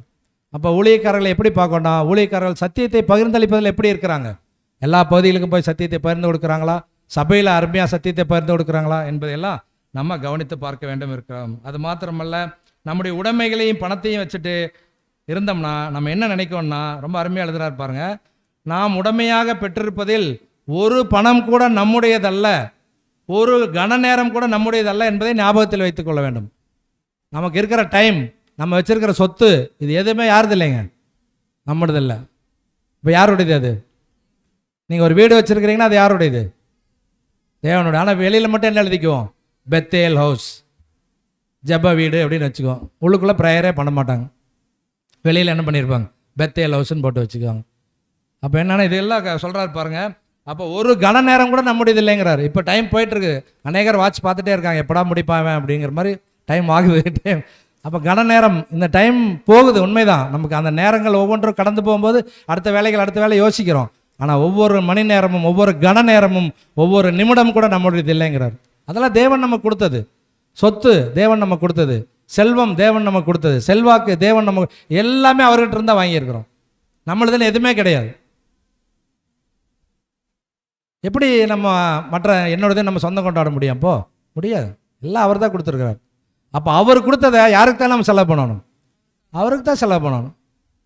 நம்முடைய குடும்பத்திற்கு, நம்முடைய அன்றாட தேவைகளுக்கு, நம்முடைய அத்தியாவசிய செலவுகளுக்கு, நம்முடைய பிள்ளைகளின் படிப்புக்கு, எதிர்காலத்திற்கு, அது தனி, அது வேற ட்ராக். அது ஒதுக்கி வைப்பது, சேமிப்பது சரியான விஷயம்தான். ஆனால் அதில் எப்படி சேமிங்கிறாருன்னா, சிக்கனமாக இருந்து சேமிங்கிறார். ஆடம்பர செலவு பண்ணிவிட்டு பதார் நம்ம எல்லாமே பண்ணிட்டோம் முடியலன்னா முடியாது. சிக்கனமாக இருந்து செலவு பண்ணிவிட்டு நம்ம பண்ணணும். அப்போது மிக முக்கியமாக பார்க்கும்போது அநேக விஷயங்களை நம்ம பார்த்துட்டு வந்தோம். அப்போ என்னன்னு பார்த்தோன்னா, பூமிக்குரிய விதத்தில் தேவைகள் இருக்கும்போது அதற்கு யூஸ் பண்ணிவிட்டு அதை தவிர மற்ற எல்லாவற்றையும் ஆவிக்குரிய விதத்திலேயே செலவழிக்க வேண்டும்ங்கிறார். அது பணமாக இருக்கலாம், நேரமாக இருக்கலாம், செல்வமாக இருக்கலாம், செல்வாக்காக இருக்கலாம், என்ன தாளந்தாக இருந்தாலும். நமக்கு 5 தாளந்துகள் கொடுக்கப்பட்டிருக்குன்னா அந்த 5 தாளந்தில் எந்த தாளந்து நம்மக்கிட்ட இருந்தாலும் அதில் நம்முடைய பூமிக்குரியத்துக்கு செலவு பண்ணிவிட்டு அப்புறம் ஆவிக்குரியதுக்கு செலவு பண்ணக்கூடாது. ஆவிக்குரியதுக்கு நிறைய செலவு பண்ணிவிட்டு மிச்சம் இருப்பதை வச்சு பூமிக்குரிய வாழ்க்கையை நம்ம கொண்டு போகணும். அதுதான் சரியான வாழ்க்கைங்கிறார். ஒரு ஒரு பர்ஃபெக்ட் லைஃபாக நம்ம கொண்டு போக முடியுங்கிறார். அப்படி தான் கர்த்தர் இயேசுனுடைய வாழ்க்கையும் அங்கே காணப்பட்டது. அப்போது இப்படியாக தன்னை வசனம் கடைசியாக யாக்கோபு 4:10 சொல்கிறார். அந்த வசனம் கூட வாசிங்க.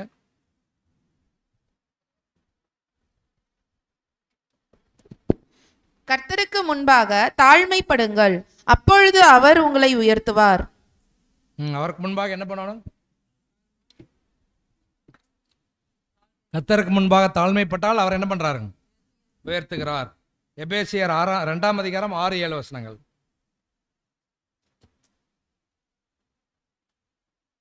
எபேசியர் 2:6-7.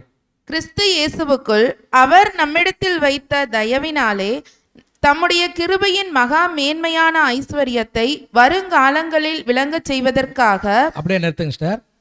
அந்த முதல் வசனம் பாருங்க. கிறிஸ்து இயேசுவுக்குள் அவர், அதாவது பிதாவாகிய தேவன் நம்மிடத்தில் வைத்த தயவு. கிறிஸ்து இயேசுவுக்குள் தேவன் நம்மிடத்தில் வைத்த தயவு, அந்த தயவினாலே தம்முடைய கிருபையின் மகா மேன்மையான ஐஸ்வர்யத்தை, கர்த்தர் இயேசு நம்மிடத்தில் காண்பிக்கக்கூடிய அந்த மகா மேன்மையான ஐஸ்வர்யத்தை எப்போதான் நம்ம விளங்கி கொள்வோம்னா, வரும் காலங்களில். அது இன்னைக்கு நம்ம விளங்காது. இன்னைக்கு நம்ம சொல்லும்போது எப்படி பதர் நம்மகிட்ட இருக்கிறது எல்லாம் செலவு பண்ணிட்டு நம்ம எப்படி பதர் நம்ம குடும்பத்தை நடத்துறது, ஆவிக்குரிய விஷயத்துக்கே எல்லாம் பார்த்துட்டு இருந்தா பூமிக்குரிய விஷயத்தில் என்னுடைய பிள்ளைகள், அவருடைய எதிர்காலம், அவருடைய திருமணம், அவருடைய படிப்பு, இதெல்லாம் யார் பதர் பாப்பா? இப்படி கேள்விகள் நமக்குள்ளே வரும். ஆனால் அதான் சொல்கிறார், இப்பொழுதுக்கு நான் பேசல. என்ன சொல்கிறாருன்னா, எபேசு சபைக்கு எழுதும்போது வருங்காலங்களில் உங்களுக்கு வரக்கூடிய மகிமையை வச்சு நான் பேசுகிறேன். என்ன வரப்போகுது வருங்காலங்களில்? Washing star. கிறிஸ்து இயேசுவுக்குள் நம்மை அவரோட கூட எழுப்பி உன்னதங்களிலே அவரோட கூட உட்காரவும் செய்தார். கிறிஸ்து இயேசுவுக்குள் நம்மை, அதாவது இந்த அழைப்புக்குள்ள வந்த எல்லாரையும் நம்மை அவரோட கூட, யாரோட? கிறிஸ்துவோட கூட, அவரோட கூட எழுப்பி அவரோட கூட உன்னதங்களில் உட்காரவும் செய்தார். செய்ய போறாருன்னு சொல்ல, உன்னதங்கள், இது பாஸ்ட் டென்ஸ்ல பேசுறார். அப்போ இந்த மாதிரி நீங்கள் இருந்தீங்கன்னா நிச்சயமா நீங்கள் அந்த மாதிரி நீங்கள் உன்னதங்களில் போய் உட்கார்ந்துருவீங்கிறார். அந்த ஷூரிட்டி கொடுக்குறார். இதுதான் அப்போஸ்தலன் பவுல் என உறுதியாக கொடுக்கக்கூடிய வார்த்தைகள். அப்போ இதுதான் நம்முடைய பாடத்தினுடைய விஷயமாக கூட இருக்குது. இன்றைய நாளில் கூட நம்ம இந்த ஊழியர்களை தேர்வு செய்யும்போது இந்த உண்மை ஊழியம், நம்ம வரக்கூடிய ஊழியம் ஏதோ சரி சபையில் வருஷம் நடக்குது, கரங்களை தூக்கி யாரோ ஒருத்தர் சொல்லிட்டு போகலாம், இல்லை அந்த சகோதரி யாருக்கு சொல்கிறாங்க, இந்த சகோதரன் யாருக்கு சொல்கிறாங்கன்னு பார்த்துட்டு அதையே நம்மளும் சொல்லலாம், அப்படி எண்ணம் கிடையாது. இது ஒரு ஆவிக்குரிய தேர்ந்தெடுப்பு, ஸ்பிரிச்சுவல் எலெக்ஷன். ஸோ ஸ்பிரிச்சுவலாக தான் நடக்கணும். நம்முடைய சிந்தை தெளிந்த சிந்தையாக இருக்கணும். அந்த சிந்தையோடு பார்த்து யாரை வரும் காலங்களில் இந்த சபைக்கு ஊழியக்காரர்களாக தெரிவு செய்தால் சபைக்கு நன்மையாக இருக்குமோ அப்படிப்பட்ட சகோதரர்களை இனம் கண்டு அவர்களுக்காக முன்மொழிதல் வழிமொழிதல் செய்தாமானால்தான் நாம் என்ன பண்ண முடியும்னா நிச்சயமாகவே வரும் காலங்களில் இந்த சபை திருப்பூர் சபையில் ஆசீர்வாதங்களை பெற்றுக்கொள்ள முடியும். ஆகவே இப்படிப்பட்ட ஒரு பாடம் இந்த நாளில் தேவன் நமக்கு கொடுத்திருக்கிறார். விசேஷமாக உண்மை ஊழியத்தின் மாபெரும் ஸ்லாக்கியம், the great privilege of true service என்கின்ற தலைப்பிலே சகோதரர் சிடிஆர் அவருடைய எழுத்துக்களிலிருந்து நாம் சற்று நேரம் இந்த காரியங்களை நம்ம தியானித்தோம். இந்த காரியங்களை தேவன் தாமே நமக்கு ஆசீர்வாத தருவாராக. நேரம் கடந்து போனது, ஆகவே பொறுமையோடு கேட்ட உங்கள் அனைவருக்கும் என்னுடைய அன்பின் வாழ்த்துக்கள். நேரம் அதிகமானதற்காக கூட நீங்கள் தயவாய் பொறுத்து கொள்ளுங்கள். வரக்கூடிய காலங்களிலே இந்த கேட்ட வசனங்களையும் கேட்ட வார்த்தைகளையும் நம்முடைய வாழ்க்கையிலே பிரயோஜனப்படுத்தவும், ஒவ்வொரு நாளும் அவைகளின்படி நாம் ஜீவிக்கவும், தேவன் எதிர்பார்க்கிற அந்த உண்மைத்தன்மையை நம்முடைய வாழ்க்கையிலே நாம் காட்டவும், அப்படி காட்டும்போது தேவனிடத்திலிருந்து வரக்கூடிய ஆசீர்வாதமாகிய உன்னதத்தில் பரிசுத்த அந்த ஒரு சிங்காசனத்தில் போய் உட்காரக்கூடிய அந்த மாபெரும் ஸ்லாக்கியத்தை பெற்றுக்கொள்ளவும் நம் ஒவ்வொருவருக்கும் தேவன் தாமே கிருபை இரக்கம் செய்து வழிநடத்துவாராக. பொறுமையோடு கேட்ட உங்கள் அனைவரையும் தேவன் ஆசீர்வதிப்பாராக. இந்த வசனங்களையும் இந்த வார்த்தைகளையும் தேவன் தாமே ஆசீர்வதிப்பாராக. இந்த நாளிலும் இப்படிப்பட்ட வார்த்தைகளை உங்கள் முன்பாக பகிர்ந்து கொடுப்பதற்கு தேவன் அடியேனுக்கு பாராட்டின பெரிதான கிருபை இரக்கத்திற்காக என்னுடைய தனிப்பட்ட நன்றிகளை தேவனுக்கு கர்த்தர் இயேசு மூலமாக நான் நேரெடுத்துக் கொள்கிறேன். அதோடு கூட வாய்ப்பு தந்த சபையின் மக்கள் ஒவ்வொருவருக்கும் என்னுடைய அன்பின் வாழ்த்துக்களையும் நான் தெரிவித்துக் கொள்கிறேன். தேவன் தாமே நம்ம ஒவ்வொருவரையும் ஆசீர்வதித்து வழி நடத்துவாராக. ஆமென்.